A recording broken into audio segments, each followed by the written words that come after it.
Hey guys, welcome back to the channel. This is a story about what if Deku had Rimuru's powers part 1. If you guys enjoy this what if and want to see part 2, comment down below and let me know before I start. Please do support for more awesome content and leave a like, and don't forget to subscribe to my channel and also share this video with your friends and check out the description in my playlist. The author of the story 𝐒𝐻/Bnha from Wattpad. So let's start the video. A hero, a person who saves others. That was the sort of person Izuku aspired to be. But how could he save others if he couldn't even save himself? Standing in front of him was a huge wolf, growling with evident hostility. He couldn't move. It seemed as if he would be shredded into bits the moment he budged even an inch. Izuku knew he could regenerate to some extent, but he didn't want to test its limits. The only way to survive was to calmly assess the situation. The wolf was badly wounded. It was enormous, way bigger than any normal wolf. It had a horn on its forehead, possibly due to some sort of quirk or as a result of illegal experimentation. If things resulted in a head-on fight, Izuku wasn't sure if he could survive. The wolf was injured, but it was still faster than Izuku. In terms of strength too, the wolf emerged superior. Izuku could render the wolf immobile with his spider webs, but he wasn't confident about its tensile strength. If the wolf succeeded to break through the webs, then all Izuku would do is provide fuel to its hostility. Izuku could kill the wolf by shooting water at high pressure, but he wasn't cruel enough to do such a thing. The only option was to negotiate, but that would only be possible if the wolf was smart enough to understand him. Izuku really hoped that was the case, else the slime would end up as a snack. Izuku nervously spoke. It was hard to control the tone of the sound he created with his ability. After all, what he was producing was an imitation of human speech. He was a slime, hence had no organs, which meant that he was incapable of conversing. Thanks to his quirk, he could finally gain abilities that could help him in communicating. "Are you alright?" Izuku asked the wolf, and then silently scolded himself for asking such a stupid question. Of course the wolf wasn't okay. It was bleeding, and its injury was probably caused by humans, which might be the reason for its hostility. The wolf's ear twitched, and Izuku hoped that it was because the beast understood him. "Can you understand me?" he asked softly. He slowly approached the wolf, but received a vicious hiss in return. Izuku stopped in his tracks. The wolf glared at Izuku with menacing eyes, and then turned around and left. Izuku stayed still. He waited until he could no longer sense the wolf, and then sighed in relief. That was terrifying, he thought. But his relief was short-lived, for he heard a gunshot the very next second. Hunting was illegal in the great forest of 𝐒𝐻𝐼, so the gunshot indicated that something was wrong. Izuku expanded his senses. He did not have eyes, and instead used an ability to sense the surrounding magicules. Magicules are the building blocks of the very existence of life. They constitute everything, yet it seemed that only Izuku could sense them. By combining his magic sense with sense sound, which was another one of his many abilities, Izuku could observe every single activity happening in the forest, and boy, things were not pretty.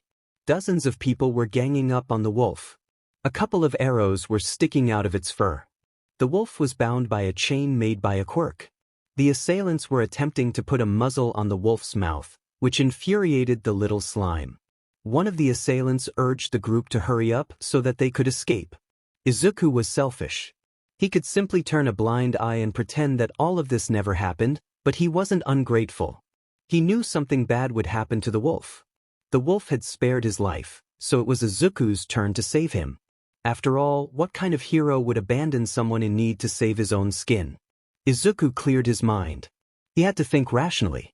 He was up against a bunch of adults. He had no information about their quirks. The assailants weren't disarmed.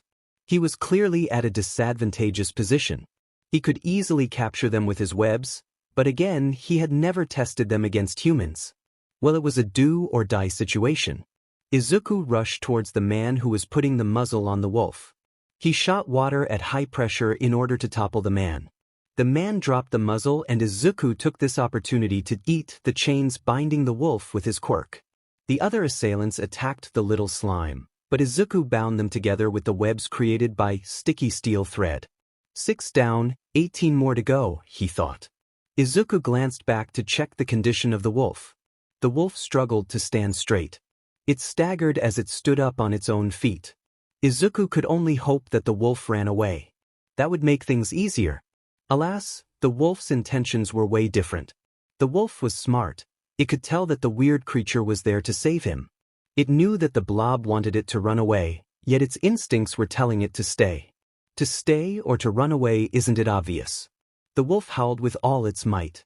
It was feeling weak, perhaps it might die soon, but if it were to die, it would prefer to die saving the one who came to its aid. Clouds appeared out of nowhere and covered the entire forest. Large tornadoes appeared, swept through the area.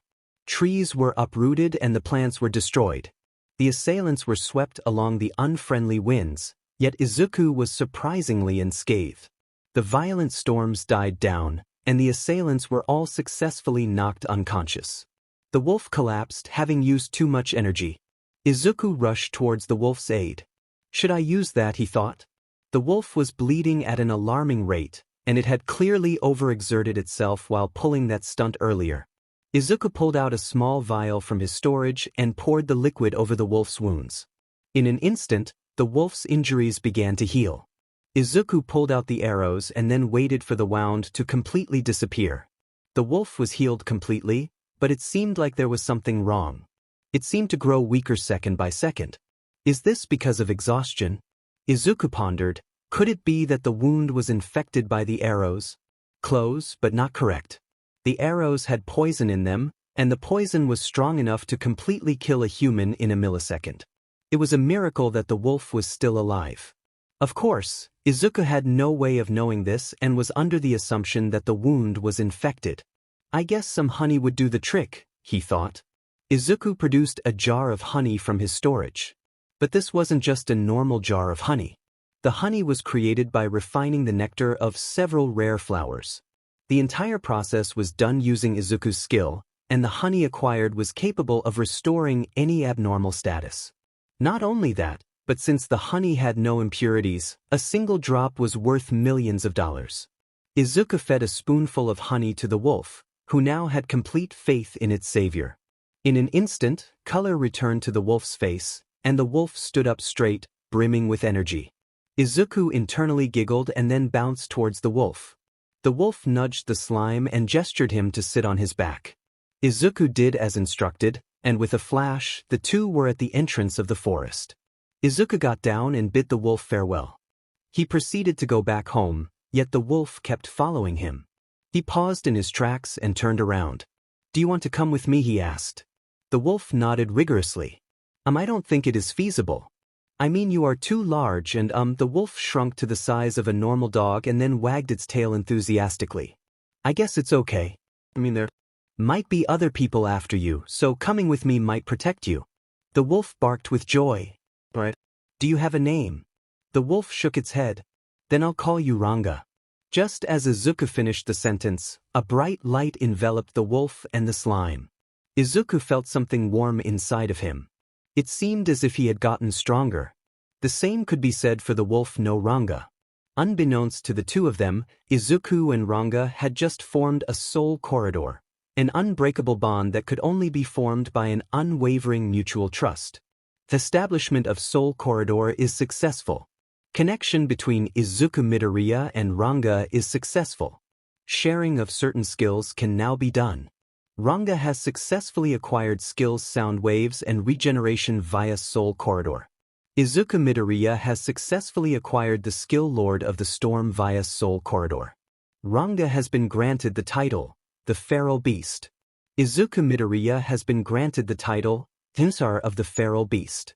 Acquisition of skill, 𝐒𝐻𝐪 of Illusions by Ranga is successful.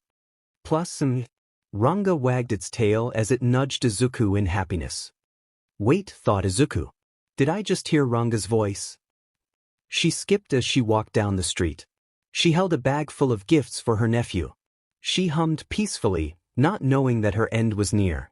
She entered her sister's house, oblivious to the fact that her quirk, the flame spirit Ifrit, was going to take control over her, the number 7 hero, Shizue Izawa. I wonder if Izuku would like the new All Might figurine. Start from the beginning, Roger that. �ㄲ swept through the entire building. Not a single villain was left unscathed. That's the last of them, she sighed. That was so cool, Aunt. 𝐒𝐲 could detect the stars forming in Izuku's non-existent eyes as he sung her praises. Alright, that's enough excitement for today. Let's go back home before your mom kills me for bringing you here. 𝐒𝐲 walked out of the building with Izuku in her arms, only to be met by a crowd full of crazed fans and news reporters. It took a while to shake them all off.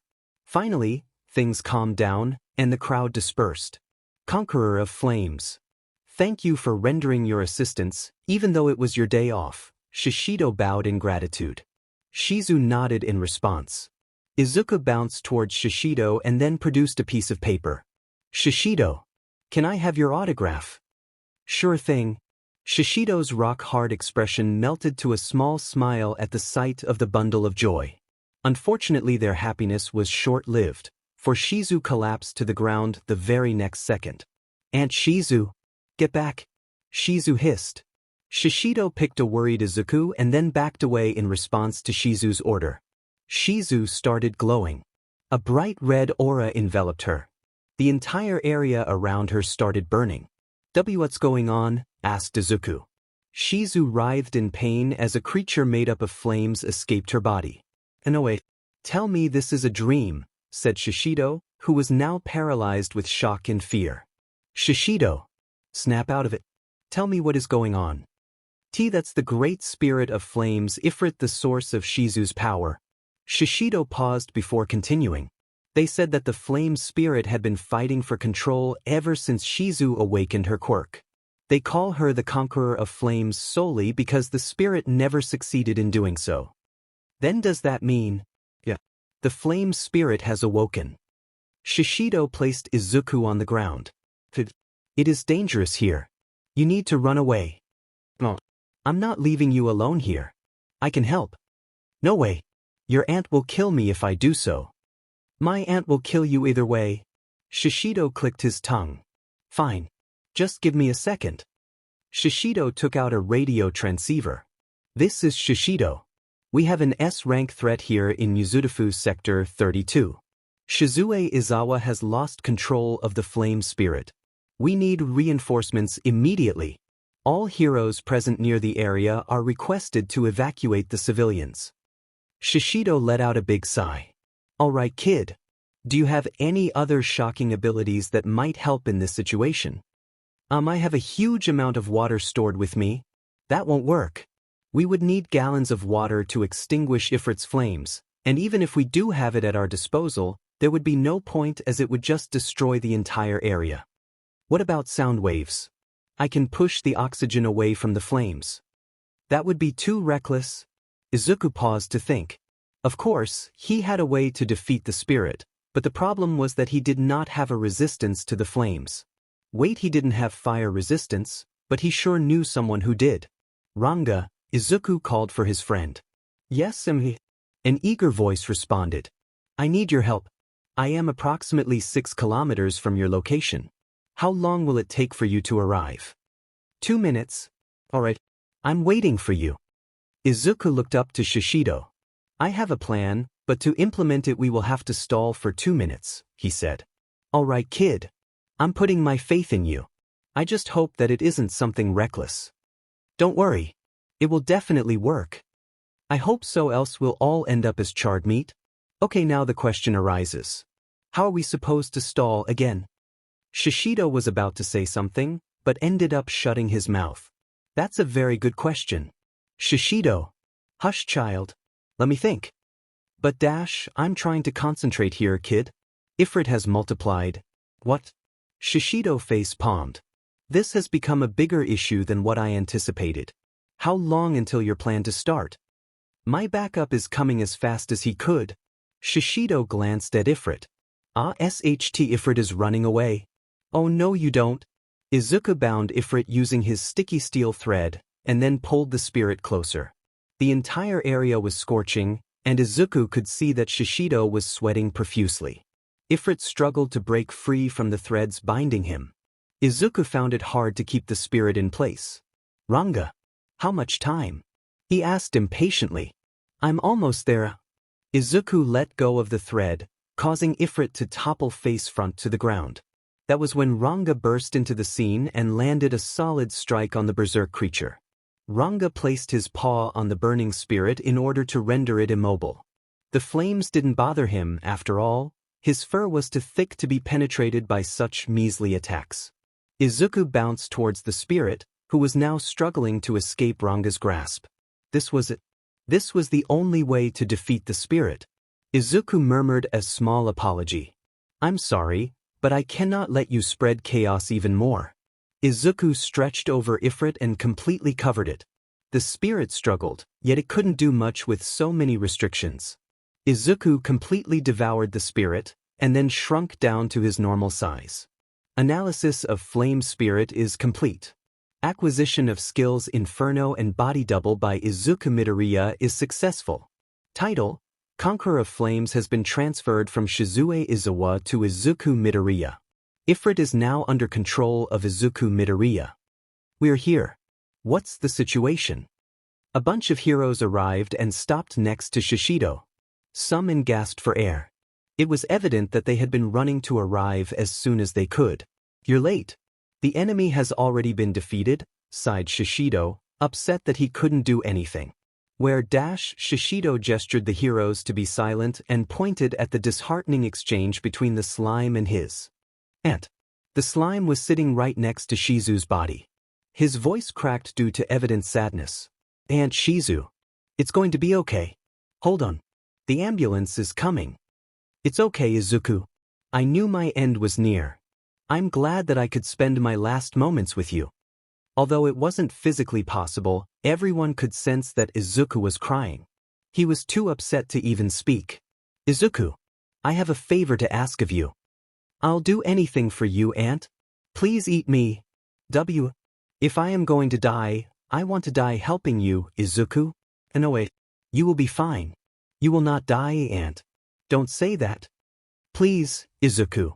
This is what I want. I have lived long enough. I can't eat you. I don't want to. Besides, it is illegal." Shizu turned to look at the gathering of heroes. "I'm sure the heroes will turn a blind eye to this, right? Oh boy." Even at her deathbed, the aunt sure was terrifying. Shishido raised his arms and surrendered. Shizue Izawa attempted to subdue the flame spirit. The spirit was vanquished, but the hero was burned alive in the process. "Not even her ashes remained," said Shishido. "I'm sure this cover story would be enough to convince the heroes and the case would be dropped." The other heroes nodded in agreement. "You heard the man, Izuku." Shizu smiled meekly. Her hair started turning white. Wrinkles appeared on her face. She started aging. Her youthful appearance had long gone. "It's time for me to go, Izuku. Please fulfill my final wish." Shizu closed her eyes. It seemed as if she was sleeping, but everyone knew that she would never wake up. "Rest well, Aunt Shizu." The slime stretched and completely covered his aunt. A dazzling light surrounded the nephew-aunt duo. Once the light was gone, a little girl who looked no older than 6 appeared. 𝐒𝐻 was wearing the oversized clothes of her aunt. Tears rolled down her cheeks as she mourned the death of her aunt.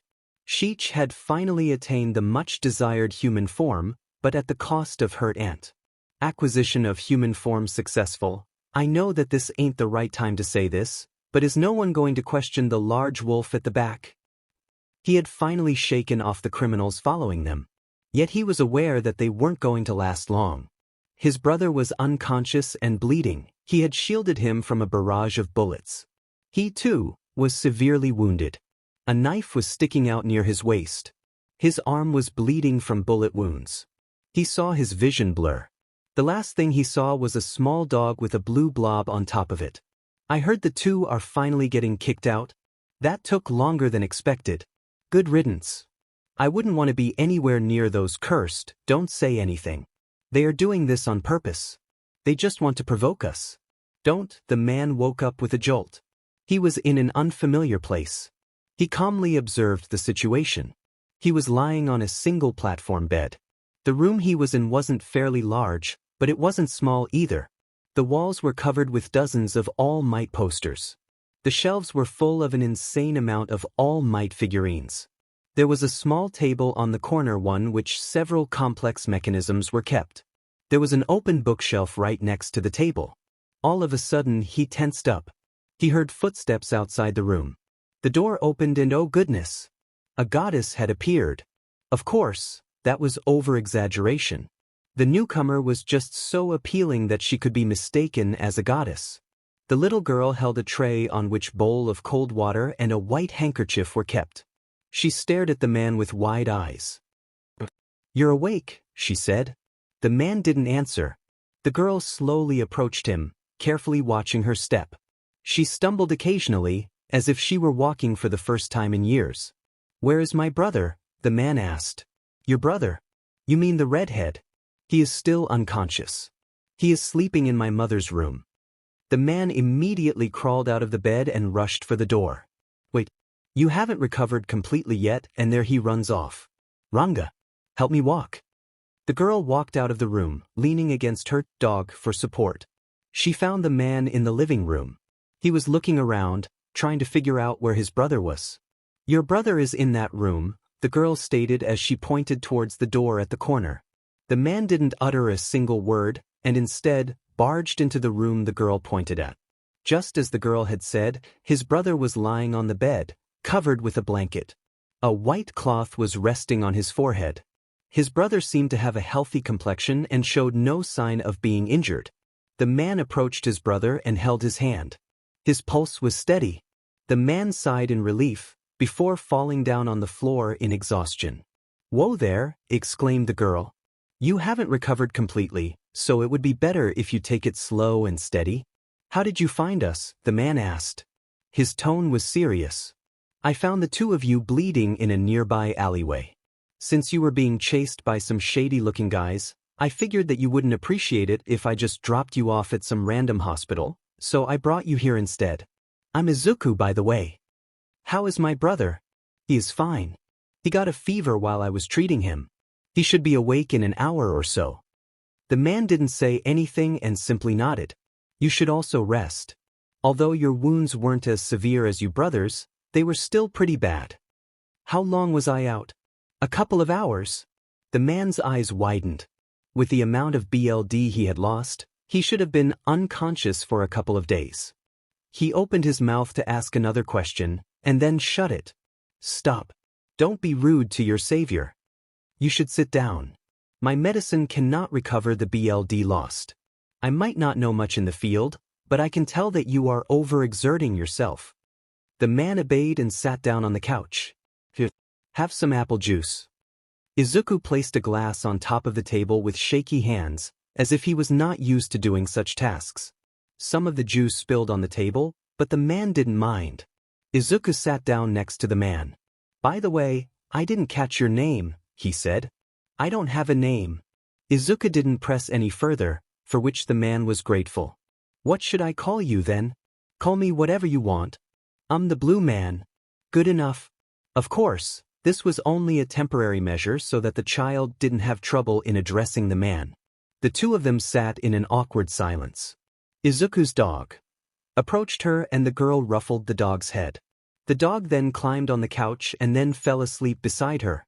The man took a sip of the apple juice. It was sweet and was unlike any other drink that he had before, not that there was a lot to choose from.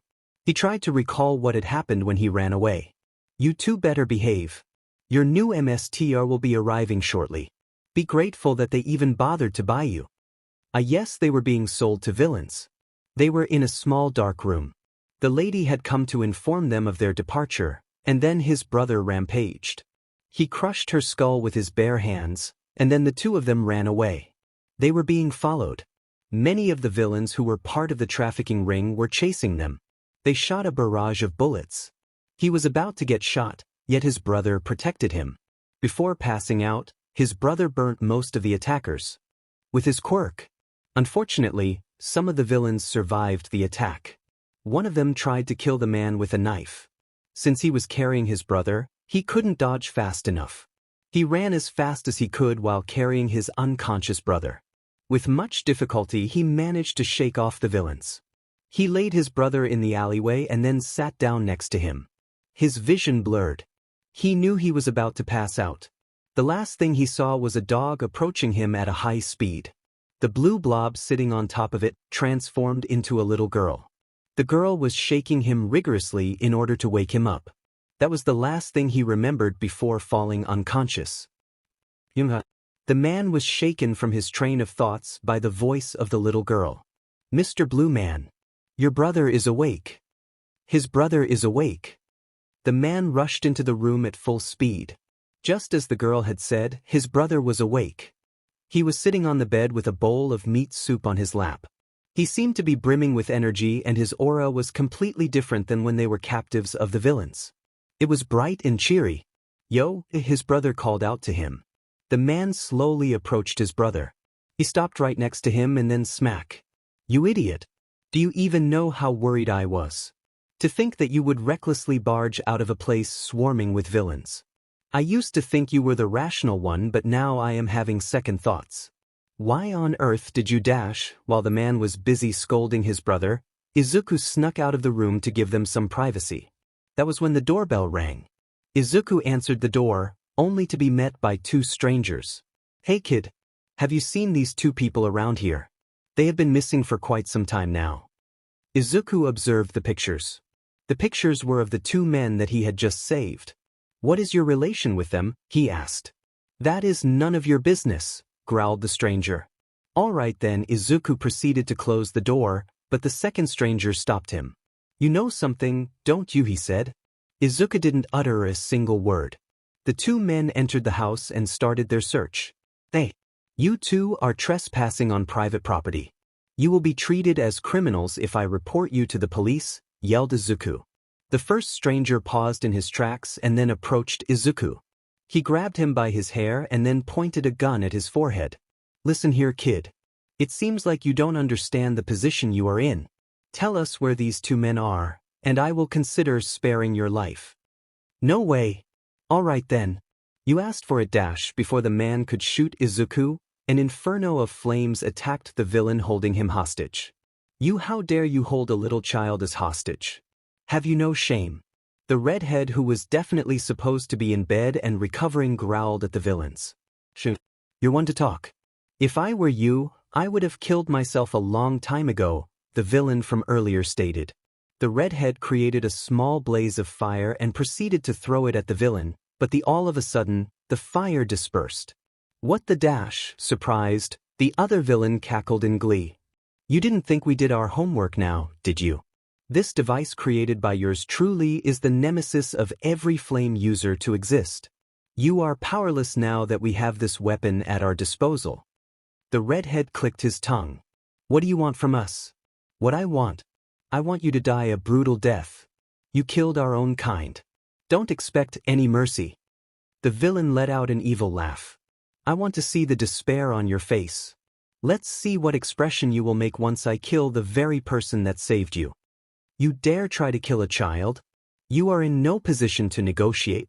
The redhead knew that he was powerless in this situation, but it seemed like the villains had forgotten one thing.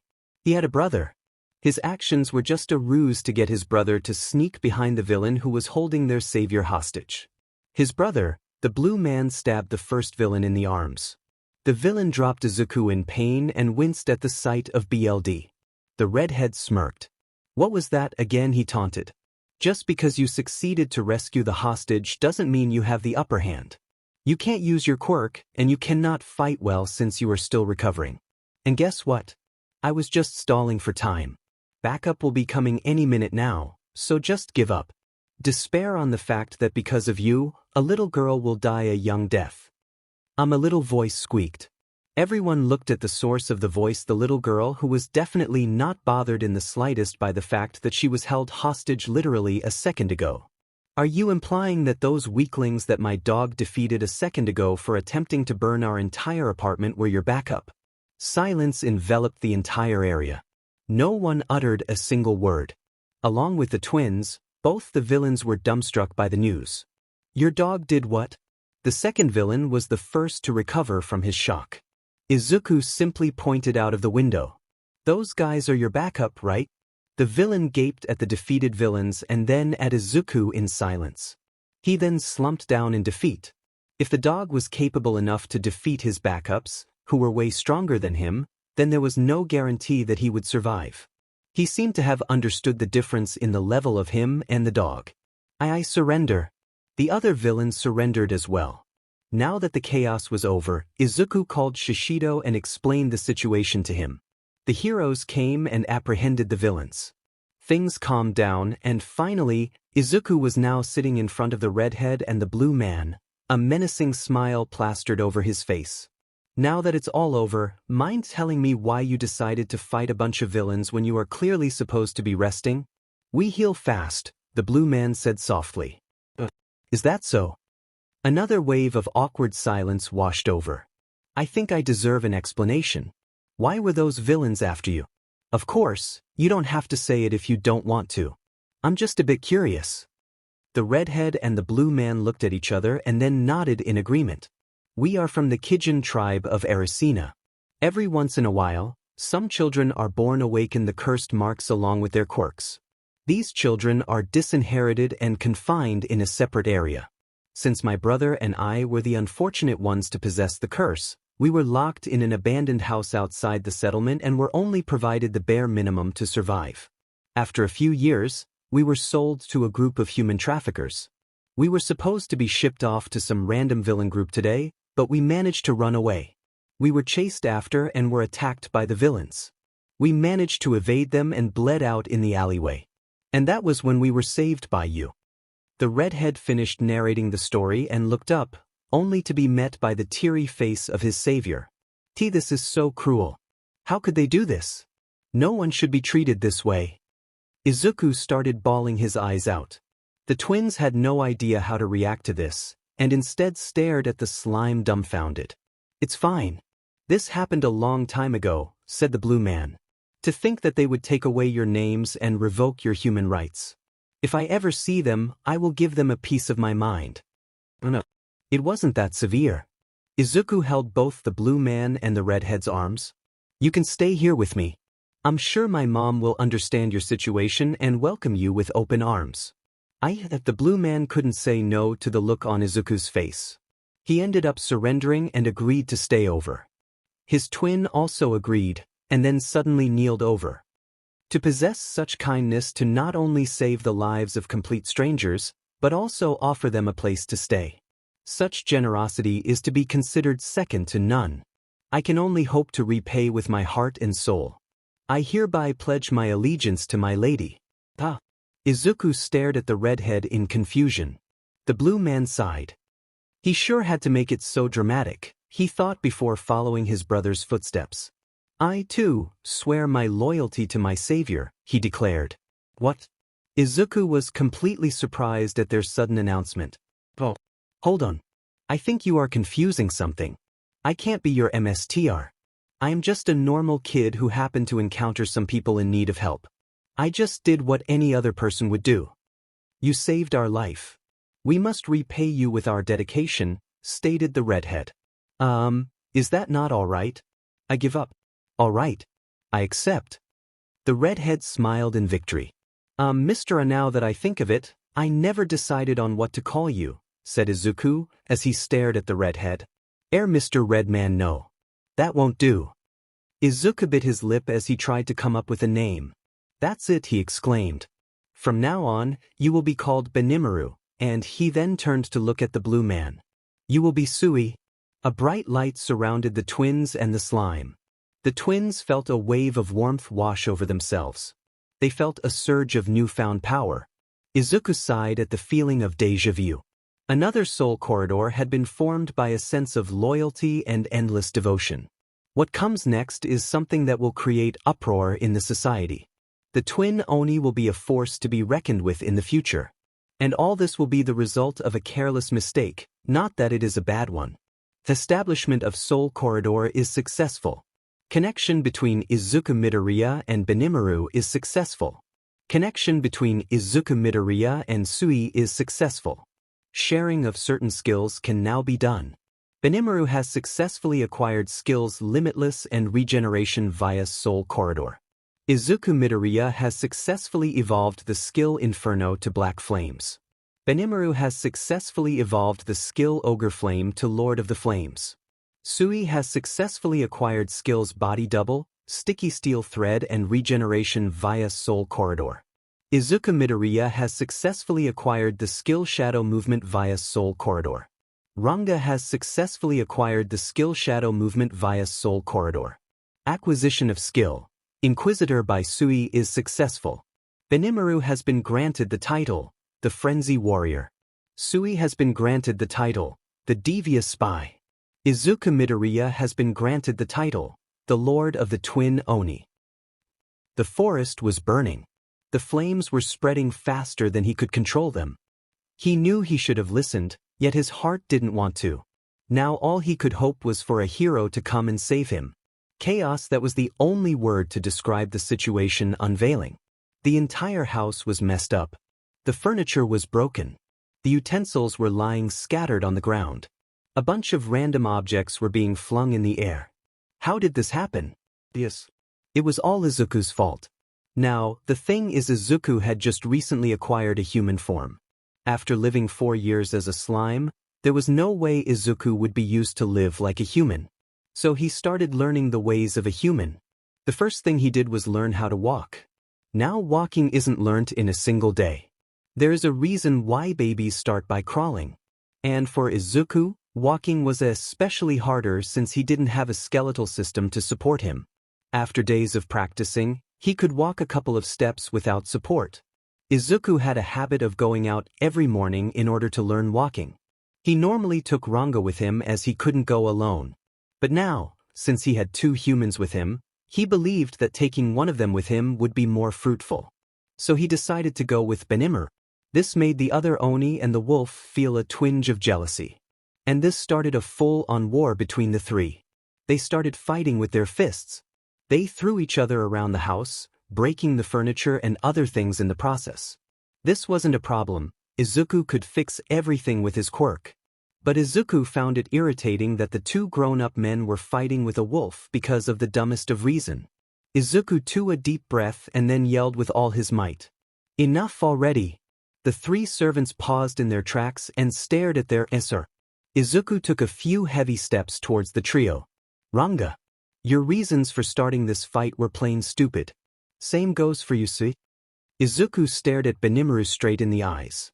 Bnha, I didn't expect you to be infuriated by such childish provocations. I am extremely disappointed in the 3 of you. I will be going outside alone. By the time I come back, I expect this mess to be cleaned and your actions to be reflected. Izuku walked towards the front door and then turned around. We are living under the same roof, so it is best that the 3 of you get along, he said before leaving the house and slamming the door behind him. The servants stared at the door in silence, processing what had just happened. Meanwhile, Izuku, who had just stormed outside, was regretting his decision. Well, they asked for it, he thought as he walked through the hallway. He had a bigger problem at hand. The elevators were out of service, so he had to climb the stairs all the way down from the 3rd floor. He sighed. This is going to be a long day. It took Izuku an hour to climb down the entire flight of stairs. Of course, it would have been easier had he turned into a slime, but he liked to challenge himself every once in a while. He finally headed to the children's park. It was Monday, so the park was deserted. This meant that Izuku had the park all for himself. Izuku paused in his tracks. Normally it wasn't this lonely when he strolled in the park. Perhaps that was because Ranga was there to talk with him while he walked. Izuku decided to have a change of pace. He walked down the empty streets. He closed his eyes and listened to the blowing wind.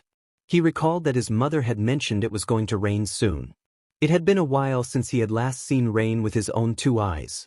He remembered splashing in the puddles with his mother back then while he was busy getting lost in his train of thought. Izuku had ventured off track and entered an unknown pathway.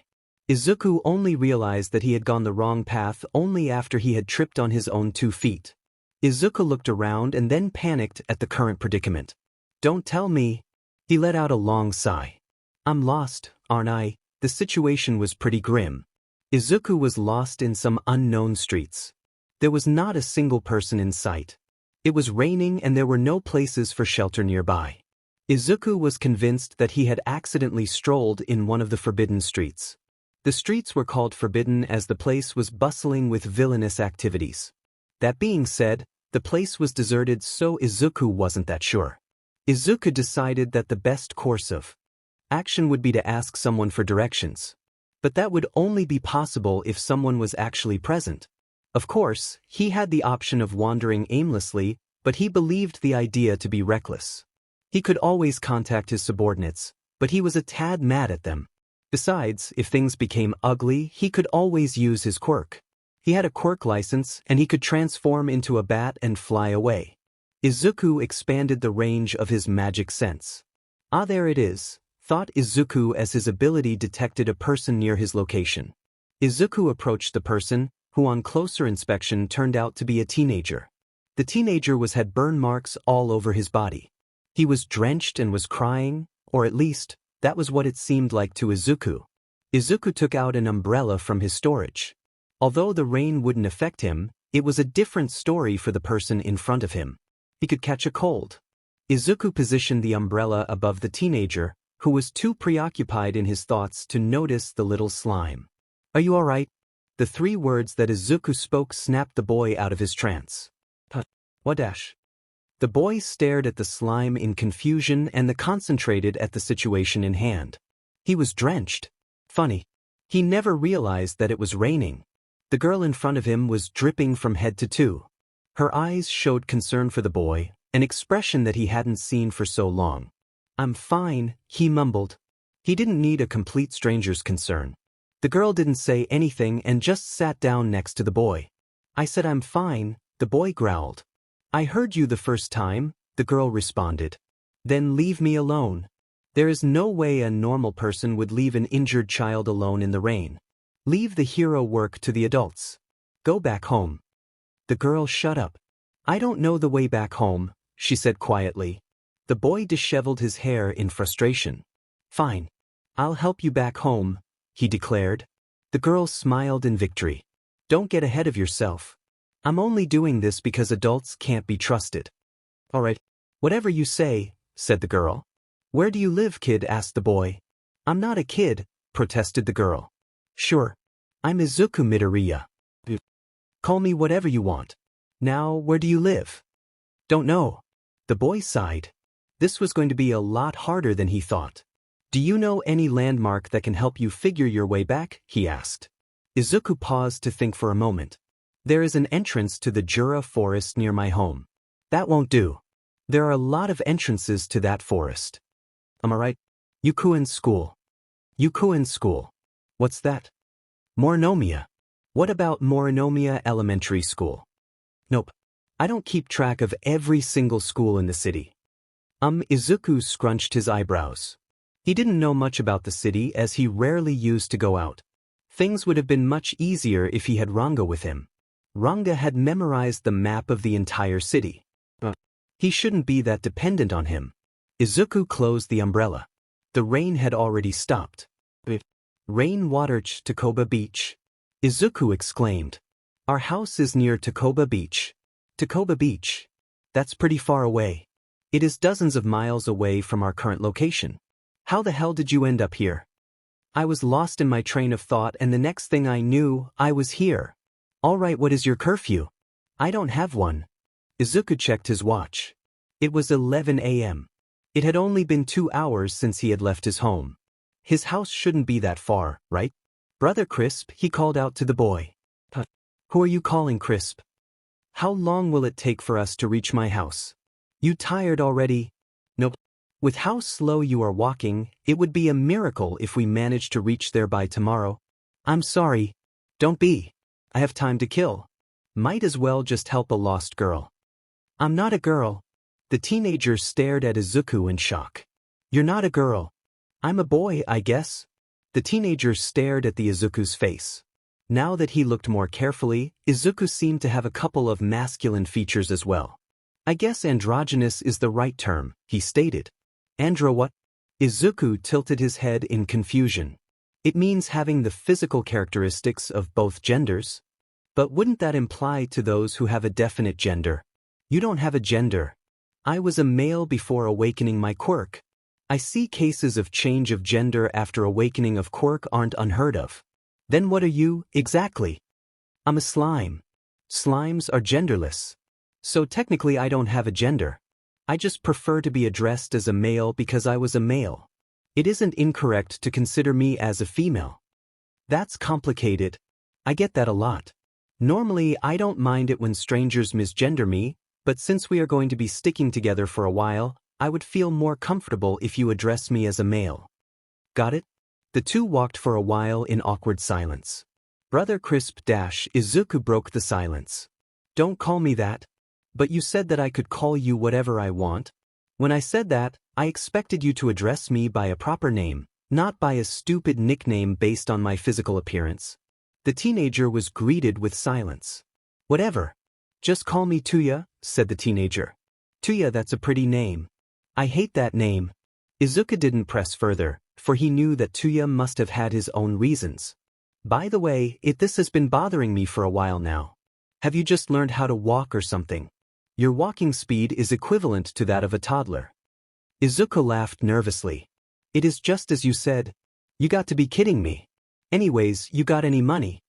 What for? There is a subway station nearby. Boarding a train will save us some time. Izuku pulled out a small pouch from his storage. It was something his mother had given him ages ago, just in case he was ever in the need of money. Will this be enough? Touya began to count the money but paused halfway. His instincts said something was wrong. Touya, we are surrounded. I count 45 villains heavily armed. Izuku's statement confirmed his suspicions. Touya sweated nervously. This was a really big problem. How was he supposed to protect a kid who could barely even walk from a bunch of thugs? The villains revealed themselves from their hiding places. Hey kid, follow me. I have some candy. There it is. The most cliché line for the most cliché kidnapping, no thanks, said Touya. My parents told me never to follow strangers. Another one of the kidnappers spoke up. Too bad kid. We aren't giving you a choice. Touya prepared to fight. He could control his quirk fairly well. The only downside was that he always ended up burning himself in the process. Izuku seemed to know what he was thinking, for he simply grabbed his hand and shook his head. Don't, he whispered. We are outnumbered. Even if we put up a fight, it will all be in vain because we are against a bunch of adults. All we will do is expose our quirks. Izuku looked at the villain straight in the eye. I surrender. The villain cackled in glee. The little girl understands her position. Touya sighed. He was definitely going to regret this. I surrender as well. He could see that the villains were delighted. I'm glad things ended without any unnecessary bloodshed. The next thing Touya knew, he was thrown inside a small room with Izuku and was locked inside. Touya waited until the footsteps of the kidnappers faded. What was that? He hissed once the kidnappers were gone. Izuku knew what the teenager was implying. I chose the best course of action for the both of us. I could have fought them and could have alerted them of your capabilities. Touya remained silent. He knew that Izuku was speaking the truth, but that didn't mean he liked it. These kidnappers aren't some random street thugs. They are experienced. I can tell that. Cut the chase and tell me what you want. Impatient much. Long story short, we escape. Touya was too flabbergasted to utter a single word. To think that the slime would propose such a reckless plan. I know what you are thinking, but hear me out, said Izuku. Fire away. One of my abilities allow me to sense everything around me.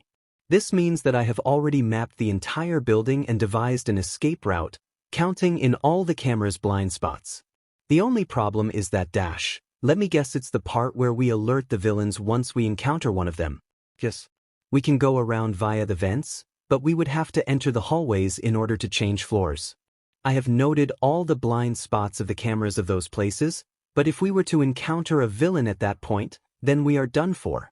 We can wait for the villain to pass away, but our escape is a race against time. Once the villains are alerted of our escape, we can only hope that we make it out alive. Well, I guess this plan is more feasible than fighting the villains head-on. Fortunately, there are no cameras in this room. We can start the plan now. Izuku pointed at a spot at the corner. There is a vent over there. help me up.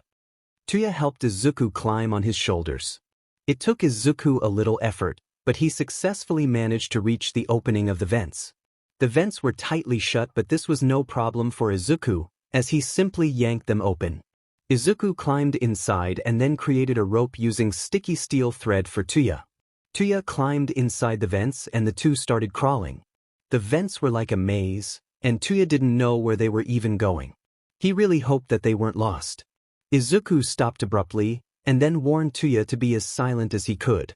He then pointed towards the opening of the vents and told Touya to imitate exactly what he did. Izuku carefully opened the vents and then jumped out of them. He carefully walked leaning against the wall, and then crawled on the floor until he reached the staircase. He gestured Touya to arrive quickly. Once Touya finally arrived, the two of them rushed down the staircase. With a lot of effort, Izuku and Touya had successfully evaded the villains on the top 3 floors. They were now on the last floor when an alarm started blazing. "What's going on?" asked Touya. "They found out that we escaped," said Izuku. "We need to get out of here. Fast." Izuku stopped in his tracks. From a scale of 1 to 10, with 1 being equivalent to the fighting prowess of a baby and 10 being the strength of all might, how strong would you consider yourself? Maybe a 3. I can fight better than an average adult. Alright, what I'm going to do next is really reckless. In the worst case scenario, you will have to fight. I'm guessing that we're running. Izuku transformed into a slime, momentarily surprising Touya. You catch on quick. I cannot run, so you will have to carry me. Got it? Touya slammed the vents open and jumped out of them with Izuku in his arms. He started running as fast as he could, the other villains hot on his trail. Take a right turn down that corner, instructed Izuku. Touya nodded and did as instructed. They were almost there. Just 1 more right and they will finally be out of this place. Alas, the final boss is always left for the last. Standing in their way was a really huge guy with a super long mustache. Izuku transformed into his human form. That form was more suitable for fighting than his slime form. Touya, deal with the other incoming villains. I'll deal with the long mustache guy, he whispered. Touya responded with a nod. Izuku slowly approached Long Mustache. The mustache man waited patiently to see what the little girl could do. I mean, it's just a little girl. Nothing could possibly go wrong, right? Once Izuku was within the range of the mustache man, he punched the man with all his might. Now here's the thing, Izuku is a slime who has recently gained a human form. This means that he is not used to the human ways. But since he has been practicing for so long, he knows how to move his limbs the way he wants to, even though it's really hard. However, let's not just forget the fact that Izuku is a slime. Slimes do not have any physical limitations. This would apply to Izuku's human form too. This meant that Izuku force behind Izuku's punch had no limits. With enough practice, Izuku could control that force, but like I said, Izuku has no practice whatsoever. This means that his punch was strong enough to rival All Might. Thus, as a result, the mustache man was blown away by sheer force. But aren't we all forgetting something? Like Newton said, every action has an equal and opposing force. If the force applied by Izuku was strong enough to send a grown man flying, then what effect would it have on a little child whose mass was almost negligible? In other words, Izuku too was sent flying backwards, and he slammed straight into a wall.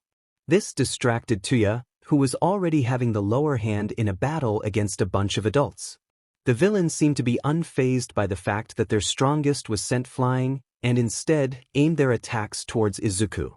Knowing that there was no way Izuku would be able to handle so many attacks, Touya rushed towards Izuku and shielded him, getting shot in the process. It is painful, thought Touya as he fell face first on the ground. Just like that time in the forest? Touya closed his eyes. Am I going to die for real this time? He opened his eyes and saw Izuku's face.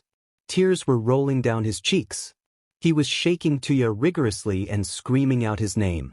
Izuku, who had been completely calm the entire time, was finally losing his rationality. He was panicking. The situation was no longer in his favor. The villains were surrounding him, which meant that he no longer had an escape route. His companion was bleeding right in front of him. He could heal him right then and there, But that would only increase his worth in the eyes on the villains. They could shoot Touya again and kill him. He wouldn't be able to do a single thing. If only they were in a safe place, away from these villains, where no one was watching. The next thing Izuku knew, the gods had answered his calls and he was no longer in the villain's hideout, and instead, was in an abandoned warehouse. Touya was lying right next to him. Izuku looked around and wondered what had happened. No, he shouldn't waste his time brainstorming. He needed to tend Touya first. Izuku took out a pair of tweezers from his storage. Touya was shot, so he needed to take out the bullets first. This is going to be painful, he warned the boy. Touya clenched his teeth and hissed in pain as Izuku took out the bullets. That's the last of them, said Izuku, as he pulled out the last bullet. He pulled out a flask from his storage and then poured the contents over Touya's injuries. The injuries disappeared, as if they were never there in the first place. Touya got up in surprise, before collapsing down in weakness. You lost a lot of BLD. You shouldn't be moving that much, said Izuku. What was that? Asked Touya. It is as if I was never shot. Heck, even the burn marks disappeared. Such a flawless recovery would only be possible if one has a healing quirk. It's an ointment I created with the help of my quirk. I extracted all the useful parts of various medicinal plants and then combined them to make it. I see. Why did you use something so priceless on me? Why did you take the bullets for me? Who knows? Touya lay down on the floor. I guess you remind me of my brother. You have a brother? Asked Izuku. Two, actually. And a sister. Lucky. I'm an only child. You're just like Natsuo naive. The two of them sat in awkward silence. You are really kind, Touya, stated Izuku. What part of me is kind? You chose to help me when I was lost. Like I said, adults can't be trusted. Who knows whether they would even bother to send you back home. You took the bullets for me. Touya paused to think of an excuse. That was when he realized something. Hold up, he said. How the hell did we escape the villains? I'm pretty sure we were surrounded or something. Izuku pondered the question. I might be wrong, but I think it could be a part of my quirk. I don't see how a slime has anything to do with teleportation. That is something even I am wondering. Then can you get use out of here? Izuku closed his eyes and tried to activate the quirk. I'm not getting anything. That's a shame. I can call someone for help. No. Touya yelled, and then cleared his throat before mumbling a calmer no. Then what should we do? Touya tried to come up with something, but got nothing. You ran away from home, didn't you? Said Izuku. Touya hated how quick Izuku was to catch on. At first, I thought that your house had burned down and you were that only one that survived, but when you talked about your brother, you acted like he was alive. I'm guessing that you hate your parents, so you ran away. But since there hasn't been any news of your disappearance, I guess it is either that your parents don't care, or you faked your death in order to escape. I feel like the latter is more likely. Touya sighed. You're smart. I get that a lot. Touya looked at the ceiling. You weren't wrong when you said that I hate my parents. I am a result of a quirk marriage. My father wanted to create a perfect hero who could surpass all might. So he married my mom in hopes of creating a child with the perfect half and half quirk. Half and half. Half cold and half hot. Since quirks have limits, possessing another quirk that can counter those limits would help in surpassing those limits. I didn't have the quirk that my father wanted, but my fire was stronger than his. That was why he started training me. He made me believe that I could be a greater hero than him. But then we found out that I had no resistance to fire. If I were to use my quirk, I would only burn myself in the process. He forbade me from training ever again. I didn't want that, so I started training in secret. My father continued on his dream to create a perfect child. He gave 𝐵 to my sister and then my brother. Both of them had an ice quirk and were considered failures. And then finally Shoto was born. He possessed that quirk that my father wanted. My father completely pushed me aside and crushed all my hopes of being a hero. But aren't you already a hero? Touya stared at Izuku in confusion. You willingly helped a lost child and took complete responsibility for my well-being. Doesn't that make you a hero? Touya scoffed. What a joke. Being a hero isn't a joke. I wasn't talking about that. Anyways, long story short, I overused my quirk and burned the entire forest, and now my family thinks that I am dead and I don't want to go back to them. I see that's why you don't want me to call someone for help. You will be sent back to your family if it is discovered that you faked your death. Exactly. Well, would you agree to contact an adult if said person agrees to keep your identity a secret? How would I know whether they are trustworthy? Well, I have 2 ex-fugitives and a wolf that is sought after by both the government and the underworld at my home, and that person has sworn not to tell anyone about it. Touya paused to think. I don't trust adults, he stated. But I sure trust you. I'll take your word for it. Izuku beamed with joy. I have been thinking about this for a while now, said Izuku. Since you are hiding your identity, I don't think I should be calling you by your real name. How about I call you Dabi? Dabi. Touya smirked. I like it. And here we go again. The lights surrounded the 2 of them and a soul corridor was formed. The establishment of soul corridor is successful. Connection between Izuku Midoriya and Dabi is successful. Sharing of certain skills can now be done. Dabi has successfully acquired skills storage and regeneration via Soul Corridor. Quirk Blue Flame has been successfully converted into the skill Hell Flames. Dabi has been granted the title, the Deceitful Trickster. Izuku Midoriya has been granted the title, MSTR of the Deceitful Trickster.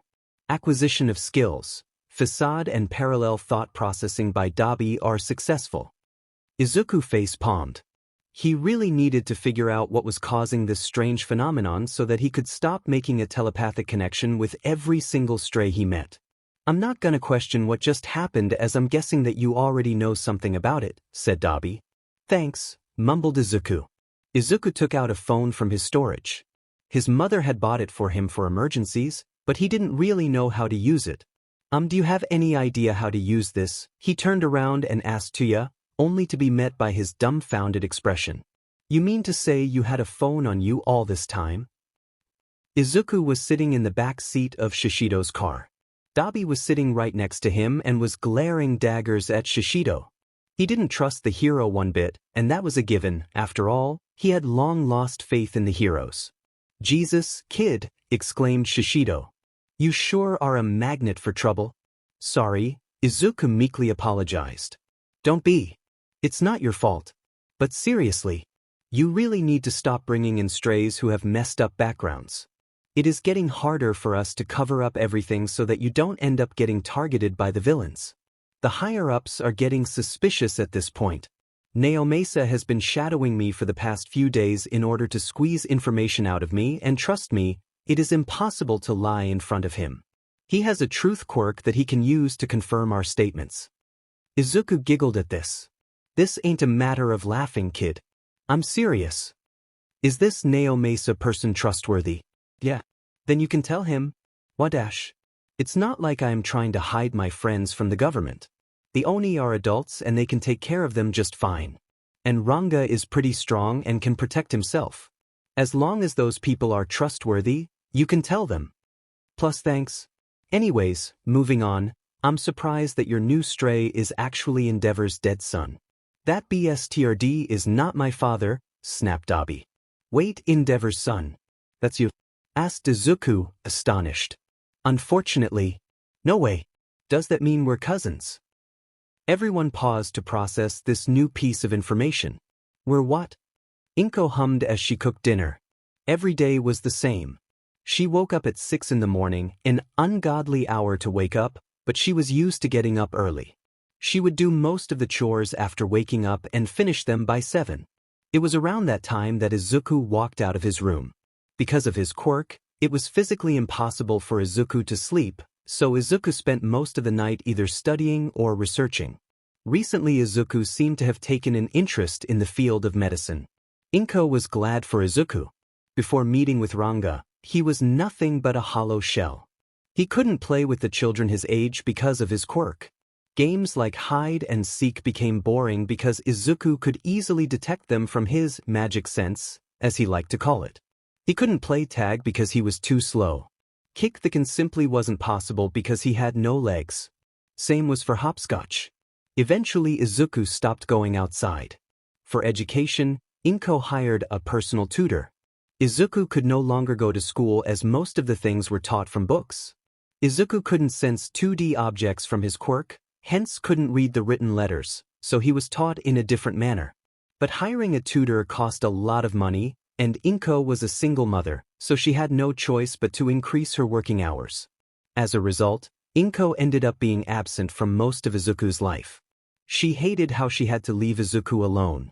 This was why when Izuku had brought a wolf that definitely did not seem normal, she had immediately agreed to let him keep it. Izuku was no longer lonely, which was something she was grateful for. Then the incident occurred, the one where her elder sister lost her life. 𝐒𝐭 had gone shopping and had returned only to be met by an empty house. She panicked and called the police, but the police didn't answer. She contacted every person she knew in order to find her sister and son. Soon enough, she got a call from the police stating that her sister had passed away as her quirk had gone berserk. Her son was waiting for her at the police station. 𝐒𝐭 reached the station as fast as she could. She instantly understood the situation once she saw that her son had gained a human form. It pained her that she couldn't do a thing for her son. She had no power, and heck, she couldn't even make time for him. Not soon after, Izuku had saved 2 fugitives from a human trafficking ring. The villains had infiltrated their home in order to recapture the escapees, but had ended up surrendering for some unknown reasons. The 2 fugitives revealed their backstory, and Izuku proposed them to stay at their place. Once 𝐒𝐭 came back from work, she couldn't help but give in to Izuku's puppy dog eyes and agreed to let them stay. Since there were more people in the house, the living expenses increased. Therefore the 2 freeloaders, Bnha and 𝐬𝐴, decided to work part-time. Bnha got a job as the hero Shishido's assistant. 𝐒𝐭 didn't know much about 𝐬𝐴's job. All she knew was that his job required him to form connections with the underworld. But as long as her son wasn't harmed by this, she was fine to let them be. After all, her son was happy, and that was all that mattered. Plus, she broke out of her train of thought and looked at the clock. It was 7 p.m. Izuku sure was taking his time outside. He had headed out at 11. Her instincts were saying that things were okay, but she couldn't help but worry. Izuku hadn't taken any of his servants outside. They claimed that Izuku had gotten angry at them and had decided to head out alone. That was certainly a rare occurrence, but she was sure that Izuku would forgive them once he comes back home. But she knew one thing for sure: she had to prepare an extra serving, for her instincts claimed that they were in for another stray. 5 individuals sat around the table. The atmosphere was heavy, for this was the first formal meeting that they were hosting. Izuku, who was sitting at the head of the table, cleared his throat. "Let us commence this meeting." He glanced at the white-haired boy next to him. "I believe that all of you are already aware of the fact that 𝐬𝐵 and I met when I got lost after straying off the road. But the thing is, when I came to realize it, I was no longer in Mizudafu." The last statement caused a shock in the Oni and the wolf. "That's impossible," protested Bnha. "With your current condition, even walking till the entrance of the Jura forest in your human form would be considered a feat." "Exactly," said Izuku. "I was under the impression that I was still in Mizudafu until 𝐬𝐵 disclosed that I was in Jaku City. 𝐬𝐵 decided to accompany me back to Mizudafu, but on the way here, we were captured by villains." "You were what?" growled Ranga. Izuku gave Ranga a look that ordered him to be quiet. "We almost managed to escape, but were surrounded at the last minute. 𝐬𝐵 got shot protecting me and was bleeding, so I couldn't think straight. And the next thing I knew, I was at an abandoned warehouse in Yokohama." But Mr. does not have a teleportation quirk," interrupted 𝐬𝐴. "Precisely. And this why we are here to figure out what is going on." Izuku pulled out stacks of papers from his storage. There were messy scribbles on the sheets, as if a 2-year-old had attempted to write for the first time. Izuku passed the sheets to his friends and then sat back down on his seat. "I have a couple of theories, but only some of them make sense." The servants, minus Ranga, skimmed through the information and then listened to what Izuku had to say. "Initially, I thought that there was someone after me. I mean, there are a lot of reasons why someone would target me." Bnha hummed in agreement. "However, I would have noticed if someone was following me. My magic sense was active at that time, so I would have known if someone suspicious had approached me." Izuku then pulled out another sheet from his stack and then slammed it at the table. "So then a second theory struck me. What if I had another quirk?" Indeed. This does seem more plausible, commented Touya. Exactly. The theory would explain how I managed to end up miles away from my home and escape when the situation was dire. So I decided to do a little more research on this. Izuku then passed another stack of papers. Let's start with my quirk. My quirk allows me to store the things that I eat inside some imaginary space that I can access. I can dissolve, separate, combine, analyze, replicate, and store those substances. I can gain the abilities of the things that I dissolve if I'm lucky, and I can mimic the forms of the living organisms that I eat. Then comes the second ability: I can segregate the components of the things that I eat. For example, I can completely separate the impurities from any metal that I absorb. The opposite can be done as well.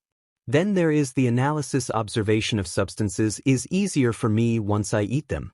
This means that my analysis for those substances is faster and more accurate. And the substances that I analyze can be replicated by me anytime and anywhere, but at the cost of some energy. In other words, I can create a bowl of katsudon whenever I want. My last ability is storage, which is pretty much self-explanatory. Sui spoke up after Izuku had finished his explanation. So, to put it simply, there might be a possibility that there was a teleportation quirk in one of the creatures you ate that was lying dormant up until now. That's the gist of it. Or that's what it should have been, but my other theory clashes with this one. Izuku stared at the subordinates straight in the eyes. I'm guessing it has something to do with us, said 𝐲𝐵. Izuku nodded in agreement. My ability allows me to gain sub-abilities. But my analysis concluded that there was nothing special with the animals that I ate, because they had no quirks. The abilities I acquired are just features of those animals. So I decided to look from another perspective. I decided to experiment practically rather than looking in the theory. I tried to teleport again, but failed. And then I accidentally destroyed a part of our house. But the thing is, what I had just used wasn't my quirk. It was Ranga's. Everyone looked at Ranga, who was equally as shocked as they were. I figured that this had something to do with that strange phenomenon, you know, the one with the light. Then it struck me, what if the teleportation had occurred because I had activated Sui's quirk? That explains a lot, stated Bnha. My quirk allows me to move through the shadows. If I have a certain destination in mind, I can reach it instantly, said Sui. Izuku nodded before continuing. My approach had been incorrect from the very beginning. I was under the impression that it was a teleportation quirk, but Sui's quirk is not teleportation. It is shadow movement. The idea that I must have ended up in Jaku City by subconsciously moving through the shadows did seem more plausible. So I tested it, and after a couple of failed attempts, I managed to activate Sui's quirk. Now let's come to the main point. Since I have your quirks, there is a possibility that some of you might have gained mine as well, or maybe each other's, and we are here to figure out if that's true. A wave of awkward silence washed over. So what you're saying is that we might be having each other's quirks, said Bnha. Precisely. And we are supposed to test it out? Yup. Inside the house? Obviously not. We're heading to Shishido's training grounds. I asked him for this favor and he accepted. And what if this theory was incorrect too? Asked Sui. Then we'll just have to come up with another one. Now what are we waiting for? Let's go. The group arrived to the training grounds an hour later. And what happened next was chaos. Sui was screaming at Bnha for chopping his limbs off. 𝐲𝐵 was lying in a corner, choking on a hamburger, all while giggling to himself. Ranga was rolling on the ground as DJ blared at full volume. At the end of the day, the only conclusion Izuku could get was that it was a mistake to bring the entire group together. On the bright side, he also figured out that the group had developed original abilities of their own. The group had a bunch of common abilities as well. Each of them had his magic sense and regeneration. Sui figured that they could harden their magicules in order to form a barrier, which Izuku named multi-layer barrier. And most importantly, each of them had a telepathic connection only between each other. Izuku decided to call this ability thought communication. Izuku found out that he could now create clones and black flames, summon storms and lightning, and move through shadows. Other than the common shared abilities, Bnha could now summon even stronger flames. Sui had gained the cloning ability as well as the thread ability from Izuku. Additionally, he had gained a special skill called Inquisitor, which allowed him to gain information no matter how classified it was. Ranga acquired Izuku's ability to create sound waves as well as Sui's shadow step. He also got an ability to create illusions. Dabi gained Izuku's storage, which allowed him to store anything he wanted in an imaginary space. Additionally, he got the skill Facade, which was a perfect disguise quirk and suitable for infiltration purposes. He also gained an original skill, Parallel Thought Processing, which was pretty much self-explanatory. In other words, Izuku had a bunch of overpowered characters as his friends, who were pretty much ready to throw their life away if Izuku wanted them to. "This is turning into an even bigger mess than what I anticipated," mumbled Izuku. "I really hope that nothing crazier happens or I'm gonna lose it." He clutched his stomach in pain. He was bleeding, but Mother said that bad children were always punished. Was he a bad child for having a quirk? He weakly opened his eyes. His vision was blurry. All he could register was a blob of goo approaching him, a glass shard held in its extended tendril. So I've mentioned this a gazillion times. I'll mention this again. I wrote this fanfiction about 3 to 4 years ago. I felt like uploading this because I thought it was a shame to leave it among the dozens of incomplete fanfictions I have in my files. The thing is, I hit a huge writer's block, and I am stuck even now. It took me 3 years to realize what exactly the cause of the writer's block was. It's the second last member of the Octagram. The role was initially Leon's.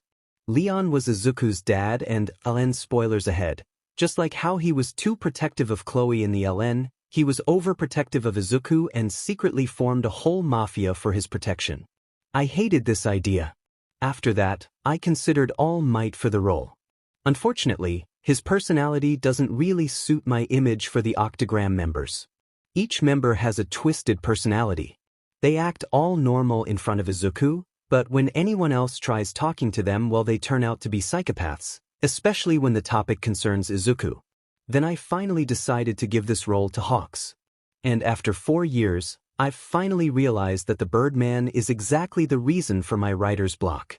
I only have 2 more chapters in store, unless you guys can provide a 7th member for me. The 8th member has already been decided, and so is the plot after that.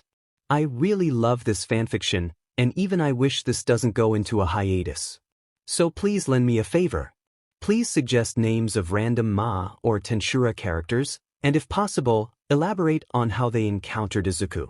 I'd prefer it to be a male from 𝐻 since the 𝐻 and Tensura ratio for the Octagram is already 2 to 5. The final member is from Tensura, but this is not a constraint.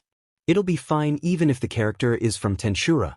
I've ruled out a couple of characters. No LOV or Meta Liberation Army members, no more Onin Leon, Hawks, and All Might are out of the question. Tsukachi, Sansa, and 𝐎𝑠℠ have a professional relationship with Izuku's no spirits, I forgot to mention it, but Ifrit is also a member of Octagram.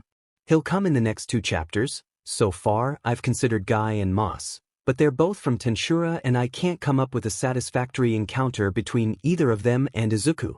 Should I reconsider the all-male Octagram and add Testarossa, Carrera, or Ultima? Or maybe some other female? Izuku was bored as hell. Normally the house would be bustling with chaotic energy that never failed to keep him entertained. But today everyone was busy in one way or the other. The Oni and his mother had gone for their respective jobs. His tutor had taken a leave as he was unwell. Ranga had gone to the Jura forest to pay respect to his deceased comrades, and Dabi had gone to the salon to get his hair dyed. Izuku was pretty sure they weren't coming home anytime soon, and was contemplating his next course of action. After pondering for a while, he figured it would be nice to pay his respects to his aunt. He hadn't visited her grave for ages. Izuku left his apartment, making sure to lock the house well before leaving. He could walk fairly well now. He had practiced really hard in the past few weeks. A small smile formed on Izuku's lips as he saw a bunch of children in the park piling up the snow. It had been ages since he had last seen the snowfall. He recalled having snowball fights with Aunt Shizu back when he had a human form. Izuku pulled out a map from his storage. After what had happened last time, Izuku always kept at least a map or 2 in his storage. The slime made his way through the maze-like streets of Mizutofu. His eyes reflected the sparkling snow lightly falling on and covering the ground. As he walked by, Izuku could sense a bunch of passers-by gaping at him in shock. It made sense, as it wasn't normal for a human to wear summer clothes while it was snowing. Heck, a kind grandma even offered to lend him her scarf, which Izuku politely refused. As Izuku struggled to find the graveyard, he eventually wandered into an alleyway and was unfortunate enough to witness a murder.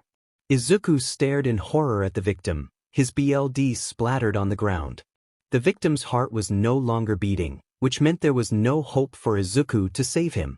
The villains had already taken notice of Izuku, and before Izuku could run away, one of the villains grabbed him and injected some suspicious-looking liquid into him. Izuku's vision blurred and his human form deformed. He could sense his quirk getting distorted. Izuku could barely make out the things around him. The last thing he knew, he was getting shoved in a jar before passing out. Izuku had no idea how long he had been in that accursed jar. He had gained back his consciousness a couple of hours back, but he still couldn't see properly. He could vaguely make out bits and pieces, but since the magical flow in his quirk was haywire, none of his abilities seemed to work properly.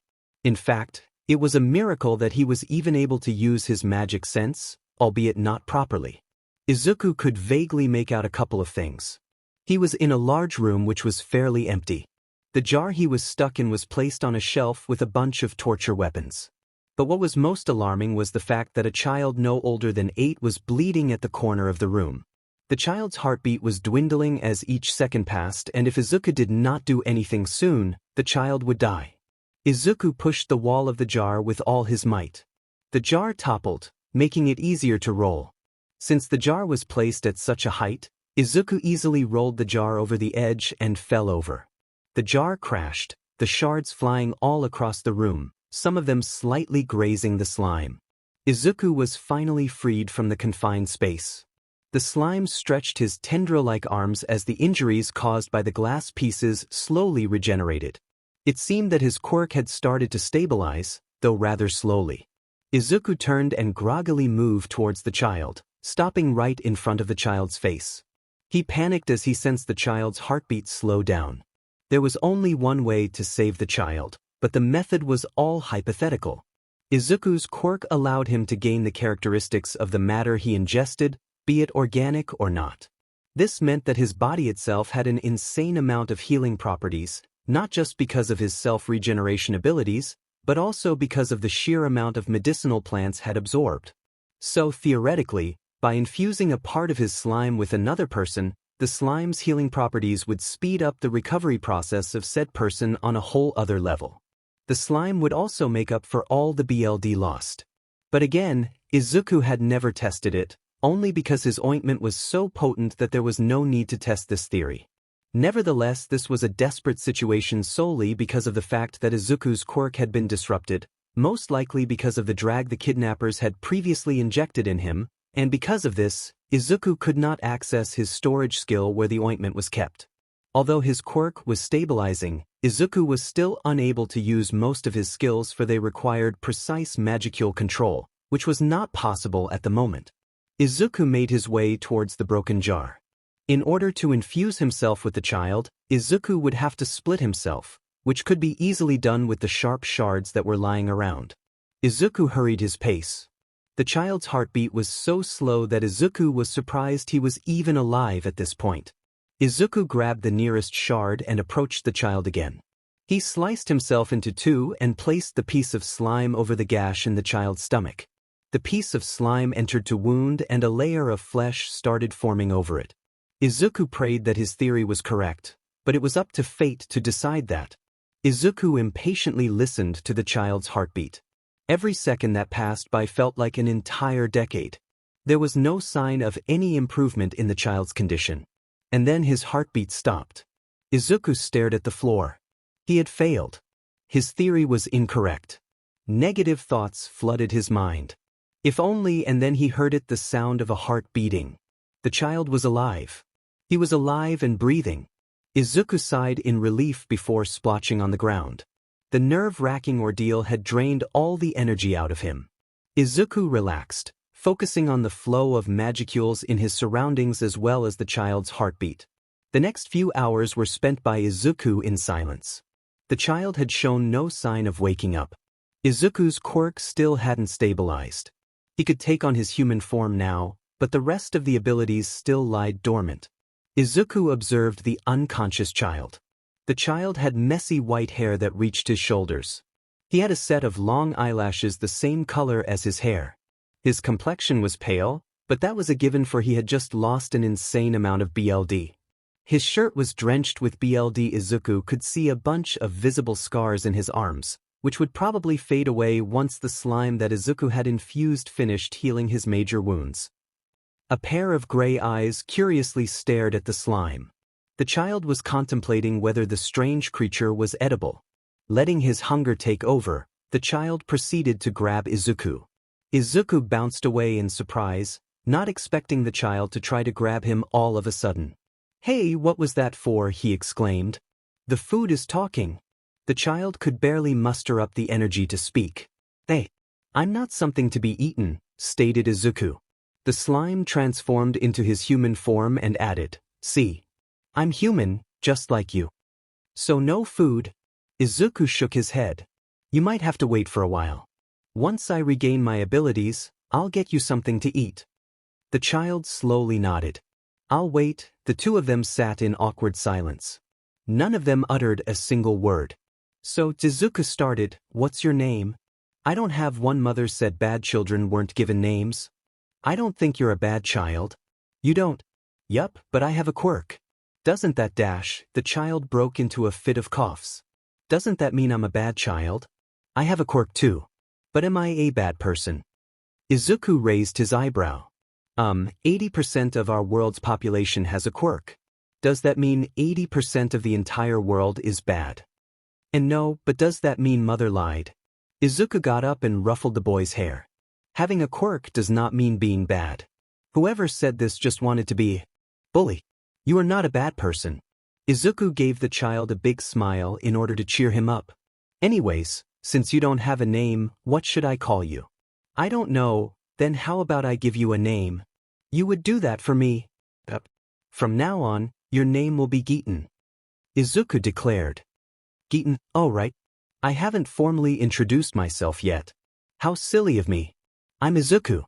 Midoriya Izuku. Nice to meet you, 𝐬𝐸𝐽." And for the first time in his life, the chilled no 𝐬𝐸𝐽 smiled in joy. It was a small one, but it was a smile nonetheless.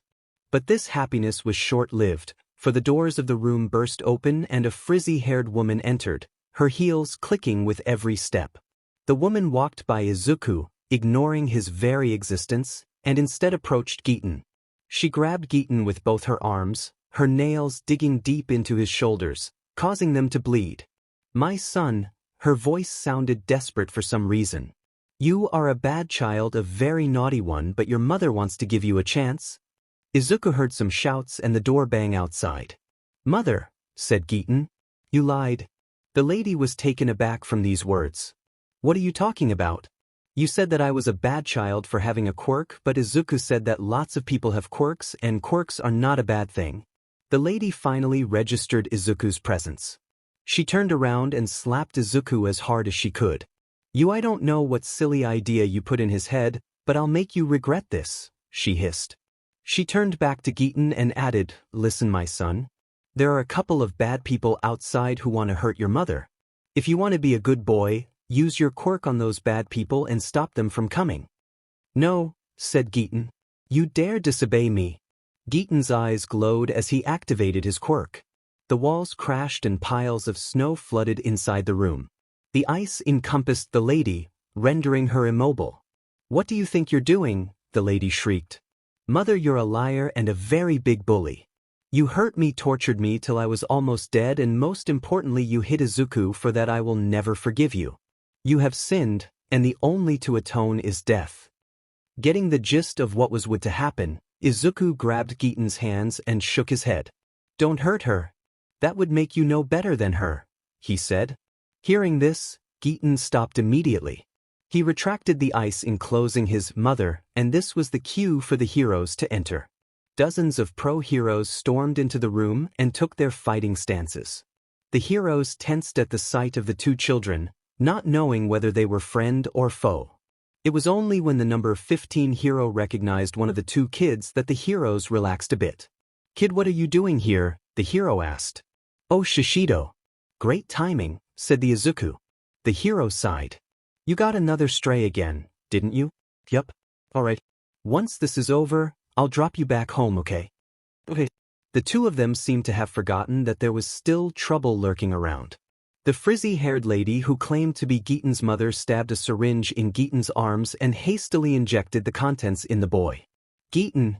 Izuku screamed, which was pretty much pointless as saying his name wouldn't miraculously change the situation. The lady let out a typical villain laughter before shrieking in her high-pitched voice. "I refuse to admit defeat this way." She let out another evil laugh as 𝐬𝐬𝐻 clutched his head in immense pain. "This is a drag developed by yours truly," the lady cackled.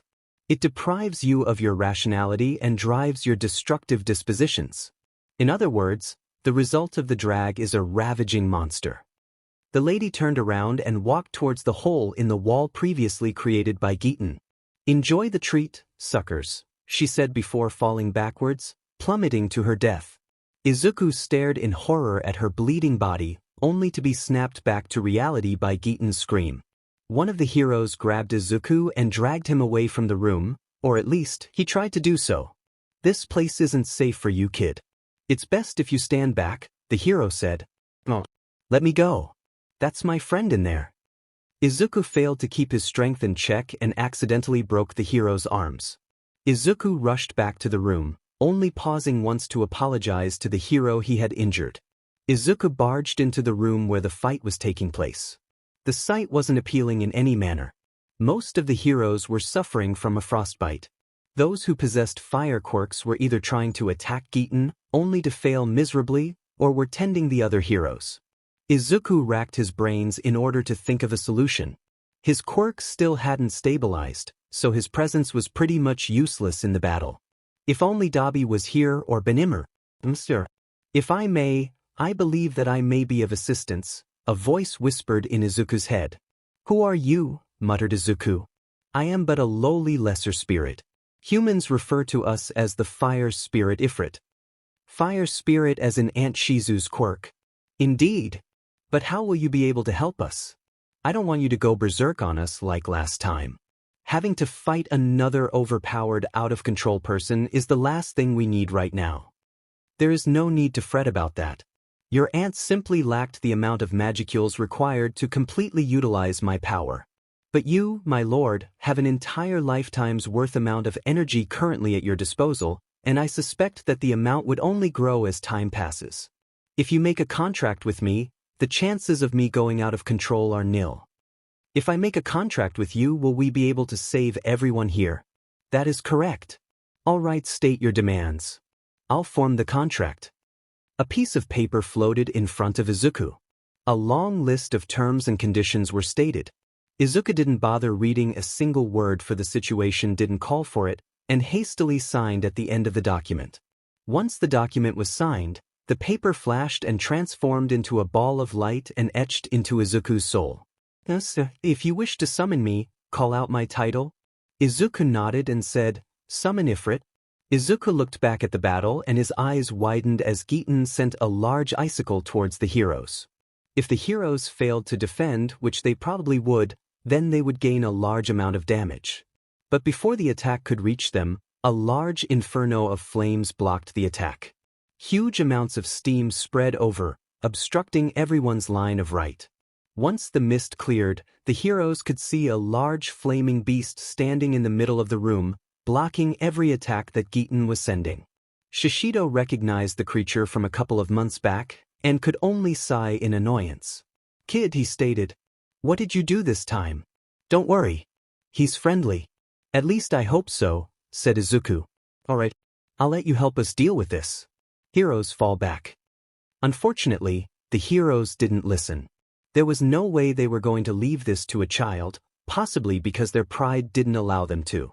It was only when said child protected the heroes from an incoming attack that they decided to place their trust in him. Izuku was evacuating the heroes when Ifrit came to realize something. "Sir, I believe something is not right," the spirit spoke. Izuku paused in his tracks and responded, "What is it?" "The child, he has too much energy. Under normal circumstances, he should have passed out due to depletion of his magicule reserves. But he should have far surpassed his limits by now. The amount of magicules he has used would easily knock out an average person. In fact, at this point, even I have already used up most of the magicules I had in stock. At this rate, I might reach my limit before he does. I guess what you say is correct. He was literally half dead a couple of hours back. To be able to control such an insane amount of snow despite just recovering from such severe injuries doesn't make sense. You have any idea what's causing this?" "I suspect that there is some external factor that is feeding him the magicules."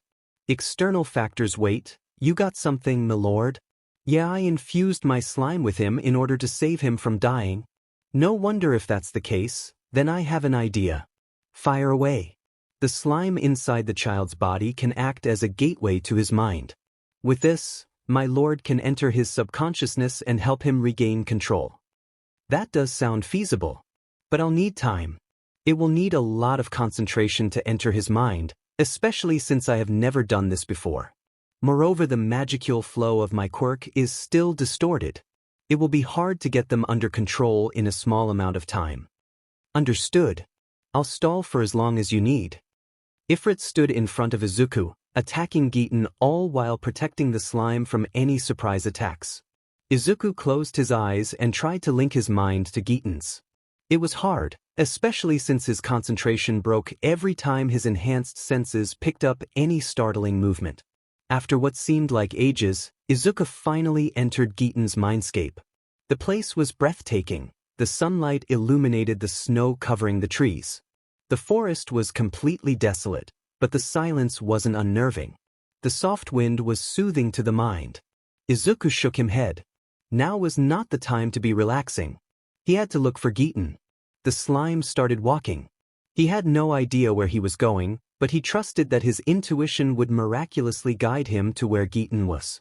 It was strange how Izuku didn't leave any footsteps behind, even though the snow was completely covering the ground. The slime tried to touch a nearby tree, but his hands simply passed through it. Plus, it's all an illusion, the slime realized. I guess that would make sense. This is not the real world. It's a fictional world created by 𝐸𝐽's imagination. Izuku pictured the illusion disappearing, and just like he had envisaged, the forest vanished, leaving Izuku in nothing but a never-ending abyss. Izuku walked. He had no idea how long he had been in the void. There seemed to be no concept of time here. He wasn't even sure if he was anywhere near to 𝐸𝐽's location. And then he saw a large black storm swirled ahead of him. Izuku could sense a presence inside the storm. The slime approached the raging winds. Izuku could feel the wind brushing against his cheeks. He tried to walk through the storm, but the winds pushed him. "Thou shalt not pass," a voice seemed to say. Izuku ignored the warning and forced his way through the storm. It felt as if thousands of needles were prickling him, but Izuku did not care. He hadn't forgotten his initial goal to save 𝐸𝐽 and stop him from rampaging. Once Izuku finally passed through the storm dissipated. Any sign of the presence of the storm was long gone. Izuku opened his eyes and spotted a large number of shadows swirling around. And sitting amidst it all was 𝐸𝐽. "Kill them, destroy mother, 𝐸𝐽," Izuku exclaimed, relieved to have finally found the boy. The slime rushed towards the boy, ignoring the lurking shadows, and pulled him into a tight hug. "Destroy everyone." Izuku shook his head and said, Don't destroy things. That would make things worse. Don't destroy. No destruction. Then what should I do? Come back with me." Izuku stood up and offered his hand to 𝐸𝐽. "Come back with me to the real world. I promise I'll make you happy." "You promise?" "Yeah." 𝐸𝐽 grabbed Izuku's arm and the two were flung back to reality. Izuku opened his eyes. Standing right in front of his was 𝐸𝐽. The boy gave Izuku a small smile and hugged him. "Welcome back, 𝐸𝐽." "I'm back," answered the boy. Izuku looked back and saw Ifrit in exhaustion. "You okay?" the slime asked. "Not a big deal, Anastasia." "Pay no mind to this lowly servant," Ifrit huffed as he answered. "What are you talking about? You are my comrade." It's normal for comrades to worry about each other. By the way, what's your name? I didn't catch it before. I am a nameless spirit, milord. The likes of us are generally referred by our respective titles. That won't do. Izuku closed his eyes and thought about it for a while. Alright, I've decided. I'll call you 𝐬𝐸𝐺. Just as Izuku finished his sentence, a bright light surrounded the trio. 𝐬𝐸𝐽 could feel a warm and bubbly sensation inside of him. The establishment of Soul Corridor is successful. Connection between Izuku Midoriya and 𝐬𝐸𝐽 is successful. Connection between Izuku Midoriya and 𝐬𝐸𝐺 is successful. Sharing of certain skills can now be done. 𝐬𝐸𝐽 has successfully acquired skills Body Double, Storage, Multilayer Barrier, Water Manipulation and Regeneration via Soul Corridor. Izuku Midoriya has successfully acquired the skill Ice Manipulation. Izuku Midoriya and 𝐬𝐸𝐽 have successfully evolved the skill Ice Manipulation to Lord of Frost. 𝐬𝐸𝐺 has successfully evolved from Lesser Fire Spirit to the Greater Spirit of Flames. 𝐬𝐸𝐽 has been granted the title, Child of Snow. Izuku Midoriya has been granted the title, the Conqueror of Flames. Izuku Midoriya has been granted the title, 𝐬𝐸𝐺 of the Child of Snow. Izuku ignored that dazzling light. At this point the strange phenomenon had become the new normal. Looks like my magicules have been restored to normal, exclaimed Izuku. Izuku created a ball of flames to test it, and then clenched his hands to extinguish it. Once they sensed that the battle was over, the heroes swarmed into the room. Izuku was bombarded with questions, but Shishido got in the way and told the heroes to quit bothering the children. 𝐬𝐸𝐺 left for the spirit realm, declaring that he preferred not to interact with the humans. 5 minutes later, Izuku and 𝐬𝐸𝐽 were sitting at the back seat of the car and Shishido was driving them back home. Seriously, how do you keep getting involved in situations like this? The man asked. He could sense 𝐬𝐸𝐽's piercing glare, and shivered at the thought of eye contact with the child. This is like the 5th stray you have gotten. And I swear they are getting even scarier, Shishido added. Sorry, Izuku apologized. There's no need to apologize. All of this was just inevitable. Anyways, would you mind if we take a detour? I know I promised to drop you back home, but the police want to inquire about a couple of things. I don't mind. Izuku noticed 𝐬𝐸𝐽 peering out of the window, trying to contain his excitement. He followed the boy's gaze and saw a couple walking down the street. The man was holding a child in one of his arms, and an ice cream in the other. The couple let out a laugh at the child's face, which was smeared with the ice cream. Weight realization struck Izuku like lightning. How could he be so stupid? 𝐬𝐸𝐽 must be starving by now. Izuku face-palmed as he created a large hamburger using his quirk. He gently nudged 𝐬𝐸𝐽 and handed him the food. Here, he said. 𝐬𝐸𝐽 gave Izuku a small smile and then took a small bite into the hamburger. The rest of the ride was spent in silence. Soon enough the car stopped and Shishido announced that they had reached their destination. He led them into the building, where they made their way through maze-like corridors. Eventually they reached the interrogation rooms. Shishido kicked the door to open it and then stomped inside. I've brought the kids, Naomasa, he grumbled. A middle-aged man approached the two children. He gave them a warm smile and led them inside the room. Izuku and 𝐬𝐸𝐽 sat down, Naomasa seated opposite to them with a pen and paper in his hands. The man began asking questions such as how Izuku got abducted and how long 𝐬𝐸𝐽 had been trapped there. The interrogation was pretty long, but once Naomasa noticed 𝐬𝐸𝐽's eyes drooping, he decided to pack things up. So, he summed up, you were going to visit your aunt's grave. You ended up getting kidnapped. You ended up as this child's cellmate. Then the heroes came in the picture. The lady who was this child's supposed mother injected some sort of drug that deprived him of his rationality, and he started attacking everyone.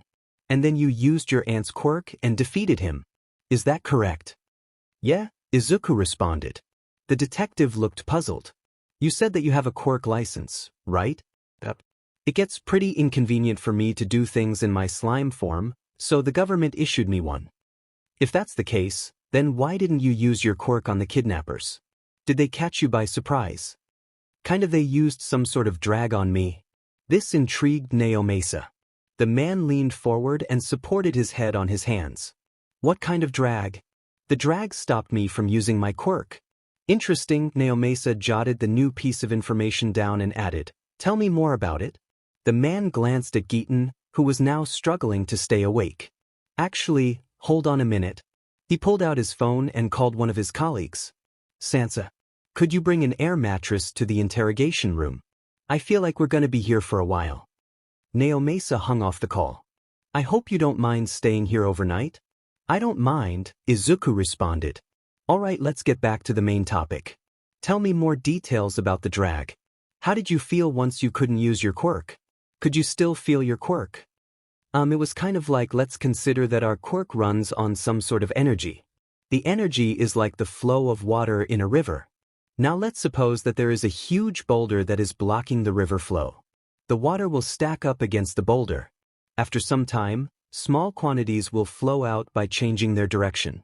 Eventually the boulder will break once it becomes incapable of bearing the high pressure caused by the water. 𝐒𝐻𝐽 nodded as he noted the entire thing. He entered into a deep thought, which was interrupted by a knock on the door.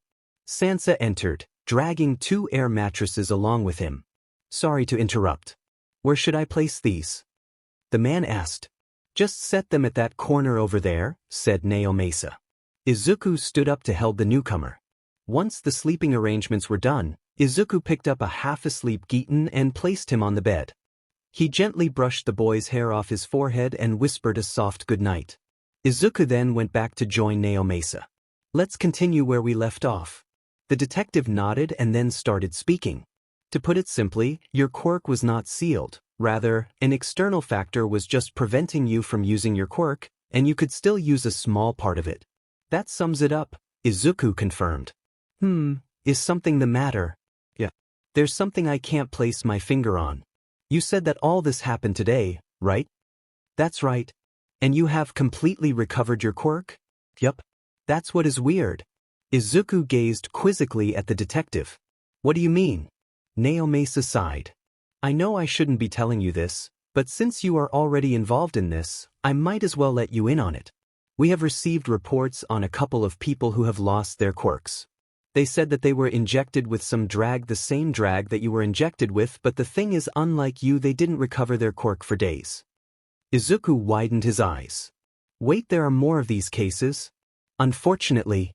Izuku closed his eyes, deep in thought. I guess that kind of makes sense now. What does? Do you have any files on the people who were affected by the drag? Yeah, the man said as he pulled out a huge stack of papers from his desk drawer. These are one of our most recent cases, he added. Izuku thoroughly inspected the sheets. There were a large number of details mentioned. There was a list of the names of the people the affected victims had interacted with around the time they had lost their quirks. There were blurry photos acquired from the camera footage clipped to the files which showed the victims getting attacked by the assailants and getting injected with the drag.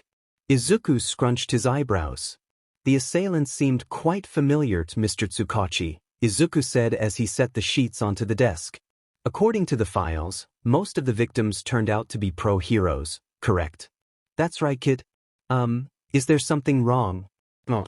It's just that I've got so much to say that I don't really know where to start. Take it easy.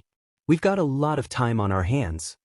But firstly, although I don't have much proof, I believe that whoever developed the drag has the objective of eliminating the heroes. Most of the victims who reported their missing quirks are pro-heroes. And a short while after losing their quirks, they were reported as either missing or dead. When I was injected with the drag, I happened to witness the assailants murder someone. The victim of the murder was there in the files you had as another one of the people who lost their quirks. Izuku pulled out a sheet from the stack of papers on the desk. This is the pro-hero Flashfire, who, according to this file, lost his quirk 3 days ago. And he is the very same person whose murder I witnessed today morning. Izuku tapped at a picture, which was a screenshot taken from the CCTV footage. The people who had injected the drag in the hero are wearing the same clothes in this picture as the assailants I saw today. Additionally, Izuku pulled out another file and continued, the attackers in this picture are wearing clothes that have the symbol of Crimson Knuckles, but the man at the right has the same knife that the assailants from today had. 𝐻𝐬𝐽 took notes as Izuku spoke. So, in other words, you mean to say that whoever is behind all this wants us to believe that the quirks sealing drag is already circulating in the black market and that a lot of organizations have already gotten their hands on it? Yeah, also, I suspect that the drag is already getting mass-produced. The assailants used the drag on me without any second thought, and I doubt that they would use a precious one without hesitating. This leads to the conclusion that they have a lot to spare, so using one on a witness wouldn't be a problem. I guess if I were in their shoes, I would do the same. Children of this generation have very powerful quirks. And those who are young don't have much control over it. If a child were to witness me kill someone, he would definitely use his quirk on me. I would try to end things quickly as I have no idea what his quirk would, and if it is flashy, the hero's attention would be grabbed. Exactly. But why didn't they just go ahead and kill you after injecting the drag? Not that I'm complaining or anything, physical attacks have no effect on me. They probably tried to kill me, but shoved me in a jar once they realized that I wasn't gonna die that easy. I see. I believe that the attackers have some sort of connection with the organization you raided today, seeing that I ended up at their headquarters. You got any blank paper? 𝐻𝐬𝐽 handed over a sheet to the slime. Izuku closed his eyes and concentrated.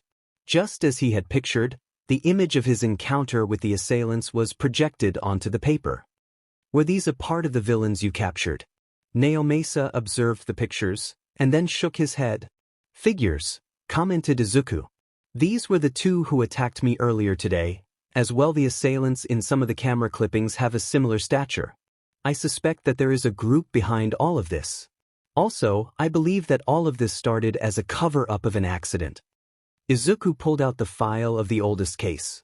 The pro-hero Twister was the first victim of this. He said that the people who attacked him had caught him by surprise and injected the drag in them. They had tried to kill him, but he escaped. He was found dead a few days later. What makes you think that this is a cover-up? Asked 𝐻𝐬𝐽. Before his death, many pro-heroes were reported dead or missing. They were all powerful heroes, but there seemed to be no sign of resistance using their quirks when they were killed. This can only mean that either they were caught by surprise, which is highly unlikely since they were not stabbed at the back, or they couldn't use their quirks. That explains a lot. The mysterious death of the pro-heroes seemed to continue as time passed by, but we were more focused at the fact that there was a drag that could seal a person's quirk.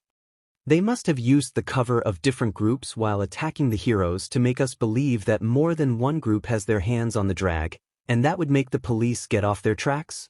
Yeah, so to conclude, the people who have the drag in their possession use it to kill pro-heroes.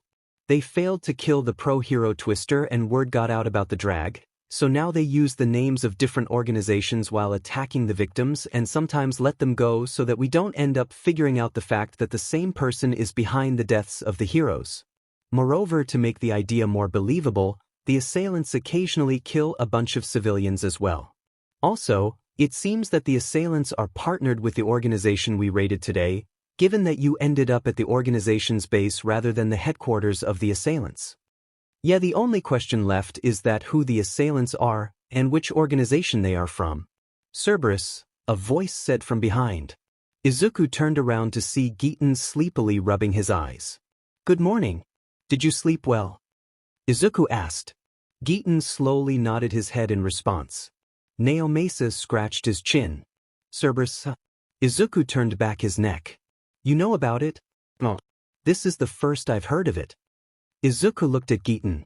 It is one of the biggest organizations in Underworld, and also the most mysterious, said 𝐻𝐬𝐽. No one knows much about it, especially about the leader. How do you know all this? Asked Izuku.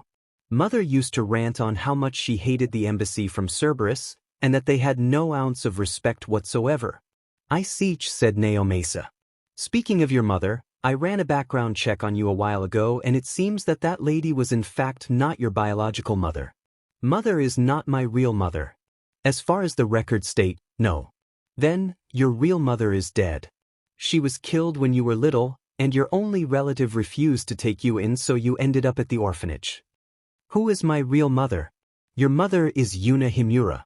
Your real name is Fuyuhiko Himura. 𝐻𝐬𝐽 remained silent. Meanwhile, Izuku was surprised at this piece of information. Himura as in Rei Himura? He asked. Yes. Yuna Himura is the sister of Rei Himura. Izuku jumped in excitement and then held Giton's hands. You're my cousin's cousin, he exclaimed. Cousin's cousin, the boy in question inquired. Yeah. My uncle is married to your aunt. In other words, you are my cousin's cousin. Giton smiled at Izuku's excitement. Naomasa got up from his chair and approached the two children. All right, I think it's time for you to go home. Your mother must be waiting for you. He turned to face Giton and added, Thanks for the useful info, kid. If you ever remember anything, be sure to contact me. Naomasa then turned towards Izuku. Today was pretty fruitful, kid. I enjoyed working on the case with you. If you ever think of becoming a detective, be sure to contact me. He handed Izuku a card with his number. Just as Izuku grabbed the car parked beside them honked loudly. The window rolled over to reveal Shishido sitting in the driver's seat. You kids coming, he said. Coming, answered Izuku. The slime helped Giton up in his seat and then joined him. One more thing, said Naomasa. It's best if you remain vigilant. There's a huge possibility that the people of Cerberus would target you. After all, no one who has fallen victim to the dragon survived. I'll keep it in mind. He placed a trembling hand onto the doorknob. He half expected the reason for his summons. She called him right out of the blue. Only vague details had been given to him, but the situation was clear. This is it, he mumbled. I'm getting fired, aren't I? You're late. 𝐒𝐽 gave a stern look to the teenager in front of her. I got caught in the traffic, he lied. In reality, he'd been too nervous to enter. Well, we'll have our discussion later. Izuku's been waiting for you for ages. He gave a slight nod. I suppose I'll head over to his room then. He stood up, leaving his books on the table. He probably won't be needing them anyway, assuming what 𝐒𝐽 said was true. Slowly, he climbed up the stairs. The house was a mess, he noticed, as if it was more than just 𝐒𝐽 and her son residing in the place. He paused right in front of Izuku's room. He had mixed feelings about the entire ordeal. On one hand, he was glad that the slime could finally integrate into normal society. On the other, he didn't like it. He would no longer have a reason to associate with the boy. Nervously, he opened the door. He was greeted with a room that he knew, but was unfamiliar all the same. Glass apparatus were scattered on the table exactly as he remembered. Samples of plants and a variety of chemicals were sitting in test tubes and watch glasses. The room used to be empty, save for the table, the bean bag in the corner, and the shelf containing books in Braille. The teenager was surprised to see the furniture in the room. Izuku was a slime, and never had any use for those movables. Messy scribbles plastered the wall. While one would assume they were written by a toddler, the contents included scientific terms as well as other complicated words. But what was more shocking than the room itself was the person standing in front of him, a silver-haired beauty. The teenager instantly recognized the person. There was no way he couldn't. They shared a connection after all. He knew of it. He knew of that incident clear as day. That was 4 years ago, the day he met Izuku. It might seem a little difficult, but Izuku's really obedient and friendly. I'm sure you won't have any trouble, the lady, 𝐒𝐽 as she called herself, said. I won't be around today, but if you need anything, be sure to give me a call. The boy sighed. Babysitting was the last thing he wanted to do. But it's not like anyone would be willing to hire a 12-year-old for a job. The pay was decent. Probably. It was a lot less than what people generally offered to private tutors, but he wasn't complaining. Beggars can't be choosers. 𝐒𝐽 led him upstairs into her son's room. If he were to describe it, the room was nothing less than an all-might shrine. The amount of yellow was nauseating. While he was taking note of his surroundings, 𝐒𝐽 talked to her son. Once she was finished, she turned around to face him. I'll leave Izuku in your hands. I need to go now or I'll be late for work. Once the lady left, he stood in awkward silence, staring at the blue blob sitting in the center of the room. He kind of pitied the slime. This seemed like a typical case of a parent not knowing how to deal with their mutant child. People like them simply hired others to take their place. You could call that running from their duties. The sad slime rolled towards him and gently nudged him. Well, what would you like to do? Tiny tendrils formed on either side of Izuku, and the slime flapped them around as if they were his hands. He couldn't really understand what Izuku was trying to convey. "This is going to be problematic," he muttered. "Roll right for yes and left for no," he instructed the slime. "Now then, can you understand me?" Izuku rolled left. "Well, right, considering Izuku's perspective. I'm taking that as a yes," he said. Another wave of silence washed over. He had no clue what to talk about. He wasn't used to being the yapper, typically with the others venting out and him pretending to listen. "What do you want to do?" He face-palmed. That wasn't a yes-no question. Immediately he rephrased it - "Would you like to play a game?" Izuku stood still. "Does that mean, and I don't know?" "Yes." Iechi paused for a while to think. "Do you want to test the capabilities of your quirk?" There was a slight delay, but he got a yes as an answer. "All right then," he picked up a simple vase from the table. "Do you think you can imitate this form?" "I don't know, can you try it?" Yes, the slime stretched and turned into what resembled a piece of dough punched at the center. Izuku trembled before regaining his initial form. "That was a bit too hard, huh?" he mumbled. "Why don't we try something easier?" Izuku jumped in agreement. "Try to form a perfect sphere." The slime trembled again as he tried to take the form of a sphere, this time succeeding in doing so. "You did it," he exclaimed, and Izuku let loose, this time melting into a puddle. He was taken aback, not expecting this. Thankfully, Izuku turned back into his normal form within seconds. Perhaps that was his form of exhaustion, he thought. Hours passed, and Izuku could now control his body a lot more freely. He could manipulate parts of his body to form tiny 3D figures. He could also express his emotions better. If he was confused, he would create a question mark over his head. If he was surprised, an exclamation mark would pop out. He would bounce to give an affirmation or show his excitement, and splash onto the ground if upset. Finally, it was time for him to leave. That was exhausting, he muttered as he let out a long sigh. He counted the coins he'd gotten as his pay and pocketed half of them. "It's best if they don't find out how much I'm getting," he muttered. "The old man will probably take everything." His father was a gambling addict. Despite having accumulated an enormous debt to pay off, he still continued gambling in hopes of clearing off his dues. Since his father couldn't be trusted and his frail mother couldn't work for long hours, it was up to him to support his family. As much as he hated responsibilities, he had no choice but to work if he wanted to survive. He paused as he passed by the city library. He hadn't visited it since he dropped out of school. He had no reason to. There was no need to refer textbooks for his non-existent assignments. Nor did he have any spare time to read any light novels. For reason he himself couldn't understand, he set foot into the library. Facing the librarian, he asked, "Do you have any books in Braille?" "You want to take Izuku to the park?" Inko asked. "Yet," he responded. "I figured it would be nice for a change in pace. He's been cooped up in there for ages. I suppose it'll be all right, but his appearance might get him some odd looks. It'll be fine." "All right. I trust you." He'd rather she didn't. He didn't even trust himself. "Come on, Izuku." He picked up the slime after hanging up the phone. "We're going out." Izuku bounced in delight. The sun was setting by the time they reached the park. Only a few older kids were present. He sat on one of the swings, placing Izuku on his lap. All of a sudden, Izuku jumped down. "Izuku!" he called out. He jumped off the swing to follow the slime. Izuku bounced away, not bothering to wait for his tutor. He paused once he realized where the slime was taking him.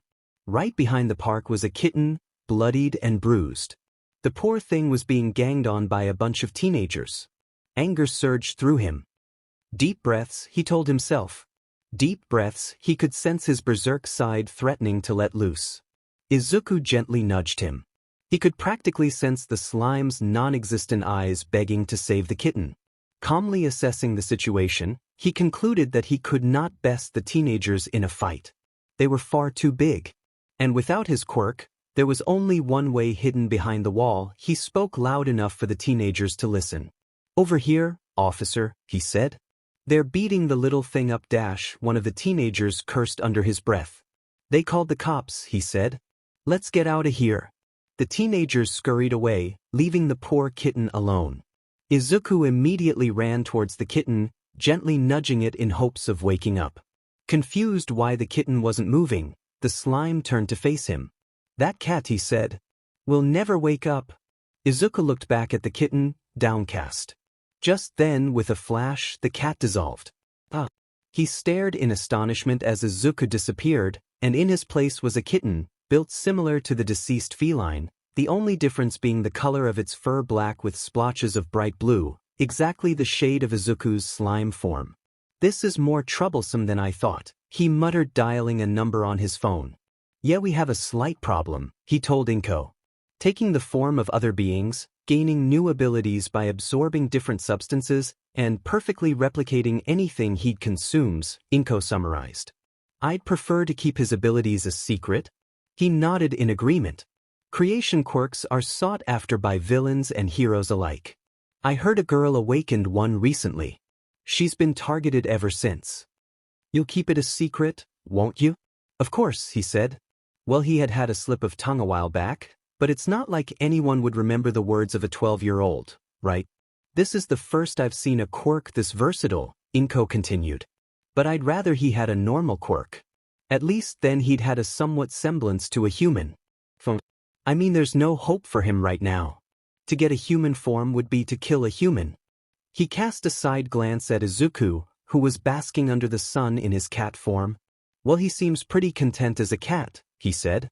"I suppose, Izuku. Don't tear the rugs." 𝐭𝐽𝐾 hastily picked her cat son up, who lazily yawned and fell asleep in his mother's arms. It was practically a habit by now, with how frequently the librarian had to kick him out, screaming, during the closing hours. He wasn't there for the slime, he often told himself.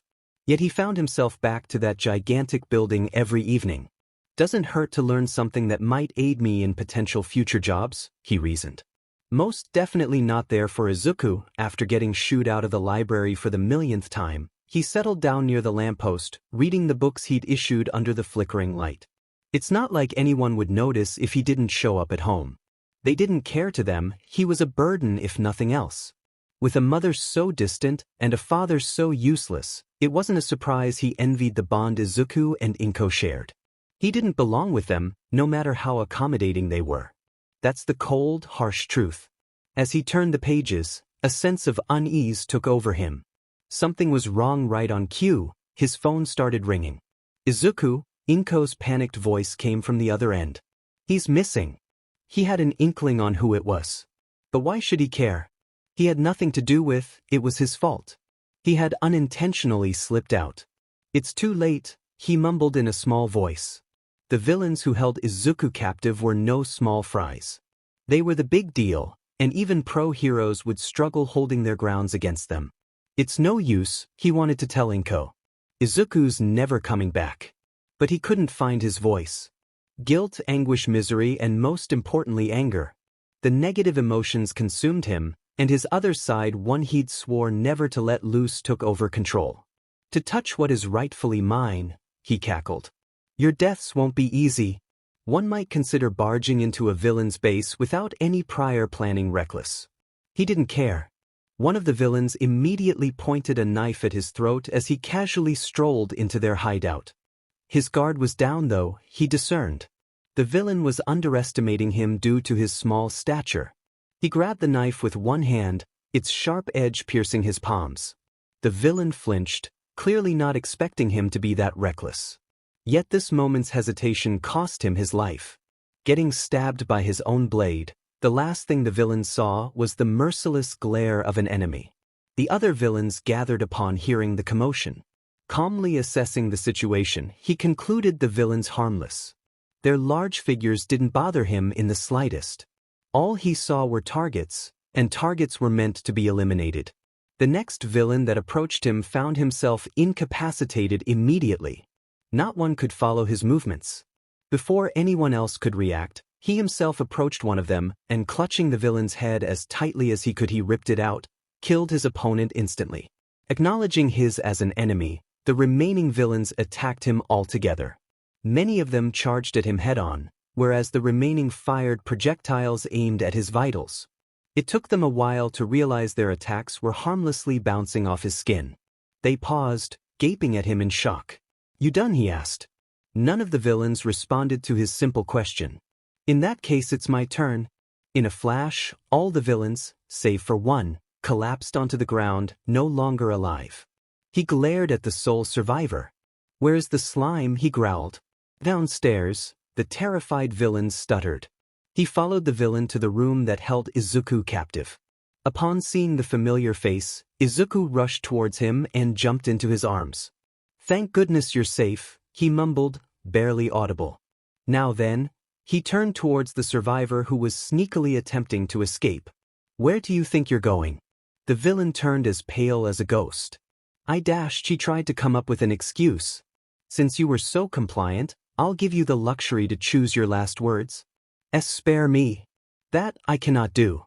What happened here must never get out. I swear I'll never dash. A knife whizzed past the villain, grazing his cheek. I'm afraid as a teacher, I cannot risk my students' safety. As such, the only solution is to silence you. Permanently. With a single swift move, the villain's head was neatly sliced off. Having finished off every villain in the vicinity, he finally felt his anger subside. His rationality was finally resurfacing. Oh no, realization struck him like lightning. Did I just kill in front of Izuku? A/N, I'm more concerned about the fact that that's the only thing you're concerned about. Izuku was trembling in his hands. Hey. It's okay, he tried to console the slime. Teacher kill. A voice echoed in his head. Under normal circumstances, he would have been shocked at this development. Izuku could talk. But this was not the time to be in awe. He had to clear up this misunderstanding first. Well, not exactly a misunderstanding, seeing that he did, in fact, kill the villain. It's not what you think it is, he said. Then what is? Izuku asked, a questing mark popping over his head. That's my quirk, your quirk. He sat down and placed Izuku on the floor. Where do I start explaining? He mumbled. My quirk, it causes me to do things that I don't want to do. So it makes you evil? Not exactly. Have you ever had an inner longing to do something bad? Something that only villains would do. One time in the park, I felt like hitting a kid because he made fun of my best friend. But I felt bad for thinking something like that in the first place. Precisely. My quirk is based on that. Sometimes, when I feel strong emotions like anger or disgust, my impulsive side takes control and does things that I normally wouldn't do. Does that mean something triggered you to kill that villain? Well, yes. He wasn't gonna mention that fact that that villain wasn't the only unfortunate victim. Izuku doesn't need to know that. Normally I do keep my emotions strictly in check. But this time I couldn't hold back. Is something the matter, Izuku? Do emotions like excitement also activate your quirk? Yes. Isn't that really sad though? It's alright. I'm used to it. No, Izuku paused to think. How about this? Let's give names to your different personalities. That way, at least with me, you won't have to hold your emotions, and I'll know which version of you I'm talking to. He considered Izuku's suggestion for a while. Keeping his emotions in check was a must to avoid unintentional activation of his quirk. Letting loose might cause accidental damage, the obliteration of the villains being the prime example. But part of him knew that bottling things up was not a solution. Eventually the pressure building inside would crack the tough shell he had built. Confiding to someone was the best solution he could get, but it's not like he had anyone trustworthy in his inner circle. No, he had Izuku. Then there was the other thing that Izuku had suggested. He'd always considered his berserk side as a part of himself. Treating it as a separate entity never struck his mind. Why don't you give us a name, then? He asked the little slime. Oh. Yes. I'm not good at naming, you'll do fine. If you say so. Izuku thought for a while. I've decided, he said. Your happy side will be Rudra, your evil side Michael, and your normal self, the one that I know, will be Masayuki. He chuckled. The names were probably random, perhaps something Izuku's read in a book or something. But for some reason he felt like they suited him. A feeling of warmth surged through him as he accepted the names, as if a connection between him was Izuku was being forged. The establishment of Soul Corridor is successful. Connection between Izuku Midoriya and Masayuki 𝐅𝐼𝐼𝐼 already formed. Sharing of certain skills can now be done. Acquisition of the skill 𝐵𝗫𝗫𝗪 by Midoriya Izuku unsuccessful. Acquisition of the skill by Midoriya Izuku unsuccessful. Acquisition of the skill by Midoriya Izuku unsuccessful. Acquisition of the skill by Midoriya Izuku unsuccessful. Investigating cause of failure. 3 results found. Analyzing. Analysis complete. Requirements for skill 𝐵𝗫𝗫𝗪 incomplete. Halting procedure for skill acquisition. Acquisition of skill limitless by Rudra via soul corridor, successful. Acquisition of skill limitless by Michael via soul corridor, successful. Acquisition of skill analysis by Michael, successful. Redacted, has been granted the title, the Three-Faced Brave. Izuku Midoriya has been granted the title, 𝐴𝐵 of the Astray Hero. Acquisition of skill, self-justice by Michael is successful. Anyways, Masayuki said, let's get back home. Your mother's been worried sick. Izuku jumped into his mentor's arms. Let's go. You really like that form, huh?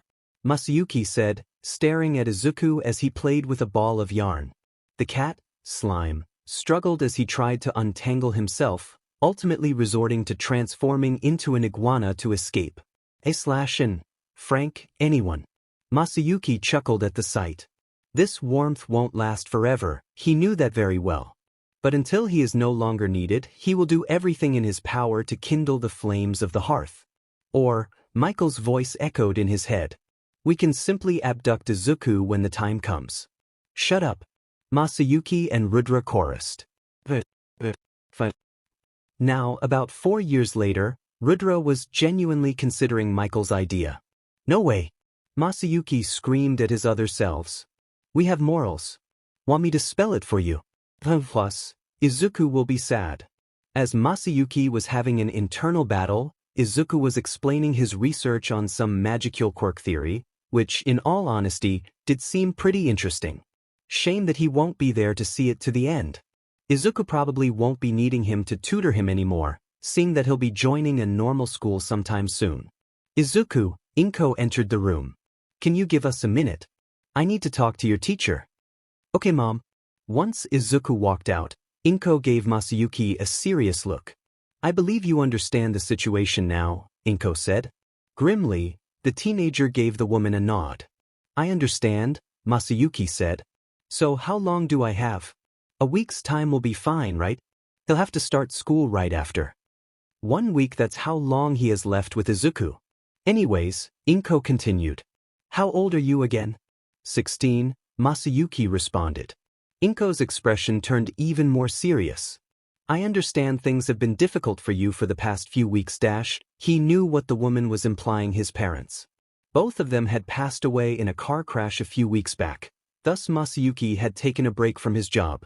Izuku, of course, hadn't been given the true reason for his absence. The slime had been informed that Masayuki was sick. And it might be presumptuous for me to make this request of you. Now what does she want? But Izuku and I consider you family. So I was wondering if it would be alright for me to serve as your legal guardian. Even Rudra and Michael were confused. Wait, am I not getting fired? Masayuki asked. Fired? Goodness no. Then the 1-week deadline?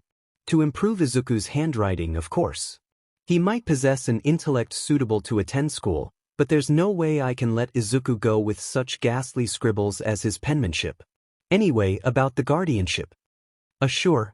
𝐒𝐽 excitedly walked out of the room to get the documents, leaving Masayuki in confusion. Rudra cackled. I told you things would turn out just fine. Really? Weren't you all in cahoots with Michael just a minute ago? Masayuki taunted. All in all, I still believe kidnapping Izuku would be the best course of action, Michael said. Your opinion holds no value. So please, shut up. Truth to be told, Masayuki did find himself with Michael's proposal. But unlike a certain someone, who had been corrupted by Michael's insanity, he did have a semblance of rationality left intact. As such, crazy ideas like there were meant to be kept as a last resort. A loud crash snapped Masayuki out of his train of thought. Just as he turned his head to check out the source of the ruckus, the teenager found himself at the mercy of a large wolf, threatening to rip his face off. "Ranga, don't kill Sensei." "Well, things will be lively from now on," Rudra chuckled. "Plus, you want me to go to school?" "Sure. Sounds fun. Don't kill anyone. No promises." Much to Inko's dismay, Izuku's handwriting, unfortunately, did not miraculously improve within a week, and thus the deadline for the start of the new session was missed. Rather, it took Izuku months to reach a level that could be considered satisfactory for a middle schooler. And with that, Izuku, now 9 years old, was finally enrolling in a school. Needless to say, the slime was pretty excited. Not counting his measly weeks in prep school, this was the first time Izuku was going to school. However, this excitement soon turned into nervousness as he anxiously walked down the corridor in search of his classroom. To top it all off, the stares of the students added to his unease. Their whispers made it evident that he was the subject of their discussion. He didn't even need to eavesdrop to figure out what they were talking about. Their question was loud and clear: "Who is she?" Getting self-conscious, the slime tried to cover his face with his hair and quickened his pace. He was getting increasingly frantic as each second passed. As he turned sharply on one of the corners, he bumped into a girl, causing her to drop her books. Being nimble, the girl managed to save her books in the nick of time. Izuku was downcast. He hadn't even started school yet and he was already making a fool out of himself. Panicked, Izuku's apologies came out as a series of stutters until the girl placed her hand on his shoulder in reassurance. "Don't worry about it," her muffled voice, oddly familiar, came out of her mask, cheerful and friendly. She turned around and walked away before Izuku could say anything else. Izuku stared at her until she vanished into the thick crowd of the student body. Continuing his search for his class, Izuku was shocked and very much embarrassed to find out that his class was in the opposite side of the building. Getting directions from a teacher, he thankfully made it in the nick of time. Just before entering his class, the sound of explosions caused Izuku to jump in startlement. Nervously, he peeped through the door and saw a blonde boy screaming at the girl from before. "Masked freaks like you don't deserve to be here. Go back to that weird circus of yours." The blonde moved his palm forward and Izuku sensed something bad was about to happen. He knew that he'd be better off not triggering any bullies.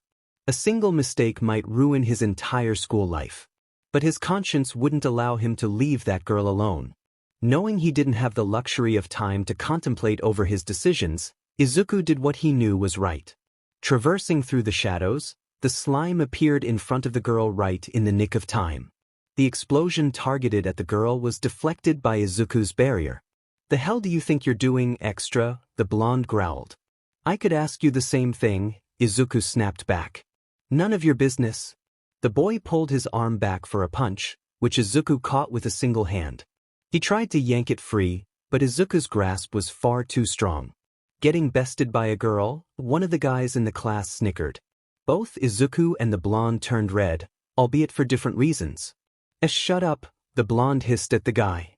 "I'm not dashed," Izuku mumbled. "What was that, pipsqueak?" Before Izuku could say anything else, the teacher entered the class. "Good morning, students. Please be seated." Izuku let go of the blonde's hand. "This isn't over," the boy spat. "The name's Bakugo Katsuki. Remember that." Izuku groaned as he sat down. He had just started school, yet he'd already made an enemy. Just as recess started, the slime swiftly escaped the classroom before Bakugo could come after him. The blonde did give him a chase until Izuku lost him in the crowd. Phew, he let out a sigh of relief. He sure is persistent. Choosing a nice spot under a tree, Izuku took out his lunchbox out of his storage. Thanks to his quirk, the food was still warm. He took out his chopsticks and proceeded to eat. "Hey there." The sudden scare caused Izuku to drop his lunchbox in surprise. The masked girl from before, who was hanging upside down from the tree, appeared in front of Izuku in a flash, saving his lunchbox before it could touch the ground. "Here," she offered the box to Izuku. "You dropped this?" Thank you," Izuku said. "I believe some introductions are in order." The girl twirled on her toes twice and then spread her arms out as if she'd just finished a spectacular performance. "I'm Tyr. I have 4 brothers and my favorite food is a hamburger, she said. Tears' hype was a little too overbearing for Izuku. It was as if she had downed an entire gallon of monster drink in a single sitting, and what he was witnessing was the outcome. Izuku, he responded. I have no direct siblings. My favorite food, as you can see dashed, he pointed at his lunchbox, is katsudon. Splendid. Splendid. Tear clapped her hands in excitement. I like you. So I'll give you half of my hamburger. A hamburger, which had definitely not been there before, appeared in Tear's hands. She split it into a perfect half and offered a piece to Izuku. Oh, please do accept this as a token of my friendship. Then, Izuku said. I'll share my lunch with you too. Tear suddenly appeared seated right beside Izuku. I shall graciously accept. Recess was pretty chaotic. The word idle certainly did not exist in Tear's book. Even while sitting, Tear would swing her legs or fiddle with anything she would come across. Not a second passed without her talking. She would pop up with random questions at the most random of times. One thing was certain. Tear's company was fun. Her joy made him warm and bubbly inside. It had been a while since he last felt this happy. Ever since he left, and then. Izuku and Tear were waiting for their guardians at the school gate. Tear was busy rambling on about some incident with her siblings. After taking the keys from me that morning, he had the audacity to blame me for losing them. Can you believe it, XD? Did you tell them it was on your brother? Izuku asked. Nope. I'd forgotten I'd handed them over to Footman in the first place. Silly me. The two of them chuckled. Speaking of the devil. Tear twirled on her spot and then opened her arms as if to say tada. He's here. If Tear were a twig, her brother was a stump. His plumpness resembled an oversized pumpkin, not that anyone would say that to his face. Just like Tear, Footman wore a clown mask. Perhaps it was something that ran in the family, Izuku presumed. In spite of his appearance, the man was exceedingly nimble, matching Tear's hype as she danced around in joy. Nice to meet you. Izuku stretched out his hand to Footman. I'm Izuku, Tear's friend. Oh, how wonderful to meet you, my friend. Footman bowed in courtesy. They call me Footman. Colorful balls suddenly appeared in Footman's hands. The man juggled them before tossing them one by one into the air. With a snap of his fingers, the ball burst into bits of glittering paper, which, too, dissipated into thin air. Tear clapped in delight. Your family is so much fun, Tear. Izuku turned towards the person in question. I hope I can meet the rest of your 4 brothers soon. Footman and Tear identically tilted their heads in confusion. Is something wrong? Izuku asked, confused at their sudden change in behavior. Tear popped right next to Izuku and playfully wrapped her arm around his neck. I've got only 3 brothers. Her voice suddenly shifted to a dark undertone, albeit still jolly. You must be misremembering things. She jumped and joined Footman. Anyway, it seems like we are running late. See you, 𝐒𝐻𝐈. May we have the pleasure of meeting again sometime soon. Footman bowed. The siblings left, and Izuku waited alone for Rimuru to pick him up. Hey nerd. Izuku turned towards the source of the voice. Bakugo was charging straight towards him. The blonde pushed past the mob flocking the entrance, his gaze fixated at Izuku. Not wanting to deal with the angry Pomeranian, Izuku desperately looked for an escape route. Parents were already flocking the entrance, so heading back inside the school would consume the little time he had for escaping. The only way to escape was through the gate. Thus Izuku ran out of the school premises.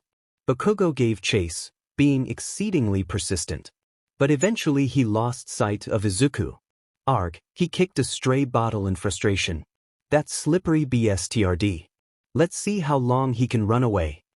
He turned around to head back home, but all of a sudden, someone approached him from behind. A slimy tendril slid towards his mouth and choked him. He coughed and gasped for air. His mind raced faster than a bullet train, searching for a way to escape.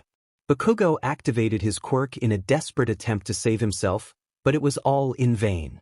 The slimy figure was engulfing him, and he could feel his consciousness fading. A crowd had gathered, yet not a single person moved to help, as if paralyzed by fear. The heroes were just as useless. Bakugo could feel himself losing hope until the nerd appeared. Izuku's hand pushed through the slime and grabbed Bakugo's arm. Catching a glimmer of hope, Bakugo renewed his efforts, activating his quirk to break free from the sludge. The villain resisted, but Izuku and Bakugo's combined efforts overwhelmed its strength. Eventually, Izuku pulled Bakugo out of the villain's grasp. "Kids, that was dangerous," one of the heroes scolded them. Bakugo, who was still dazed, could not register the situation. Soon enough, Izuku whispered in his ear, "Run." Izuku charged forward, and Bakugo, whose hand was still held by Izuku, had no choice but to follow his. The heroes followed them, but Izuku seemed to know the terrain like the back of his hand. Once Bakugo realized what was going on, he forcefully yanked his arm free. "I don't need your help, nerd," he growled. "Well, it's too late to say that now." Izuku flashed him a cheeky smile. "We're both in big trouble." Bakugo turned around. "Whatever. I'm heading home. Don't go riling any other villains on your way back." "Shut up." Izuku telepathically contacted his wolf friend to ensure that Bakugo reaches home safe. "Ranga, make sure he gets back home safe." "Understood, Amistiar." Once Bakugo left, Izuku called out to the stranger lurking behind. "He's gone. You can come out now." A man emerged from the shadows, so frail that even the slightest breeze could have knocked him over. Yet his aura was that of a formidable warrior, and Izuku knew he had to stay on high alert. "Plus, who are you?" Izuku asked. The man raised his hand as if he was reaching out toward the unknown. "You look just like her," he said, his voice trailing off. His sunken blue eyes reflected sorrow with a hint of nostalgia. "I'll ask this one last time," Izuku said, backtracking to increase the gap between himself and the stranger. "Who are you?" The slime prepared to flee as the stranger activated his quirk, growing in size until he was over double his initial height. "Young man," the stranger said, stretching out his hand. "Won't you be my successor?" Izuku needed no introduction. Standing right in front of him was the #1 hero, All Might. Izuku took a deep breath and answered the hero's question in a heavy voice. "I refuse."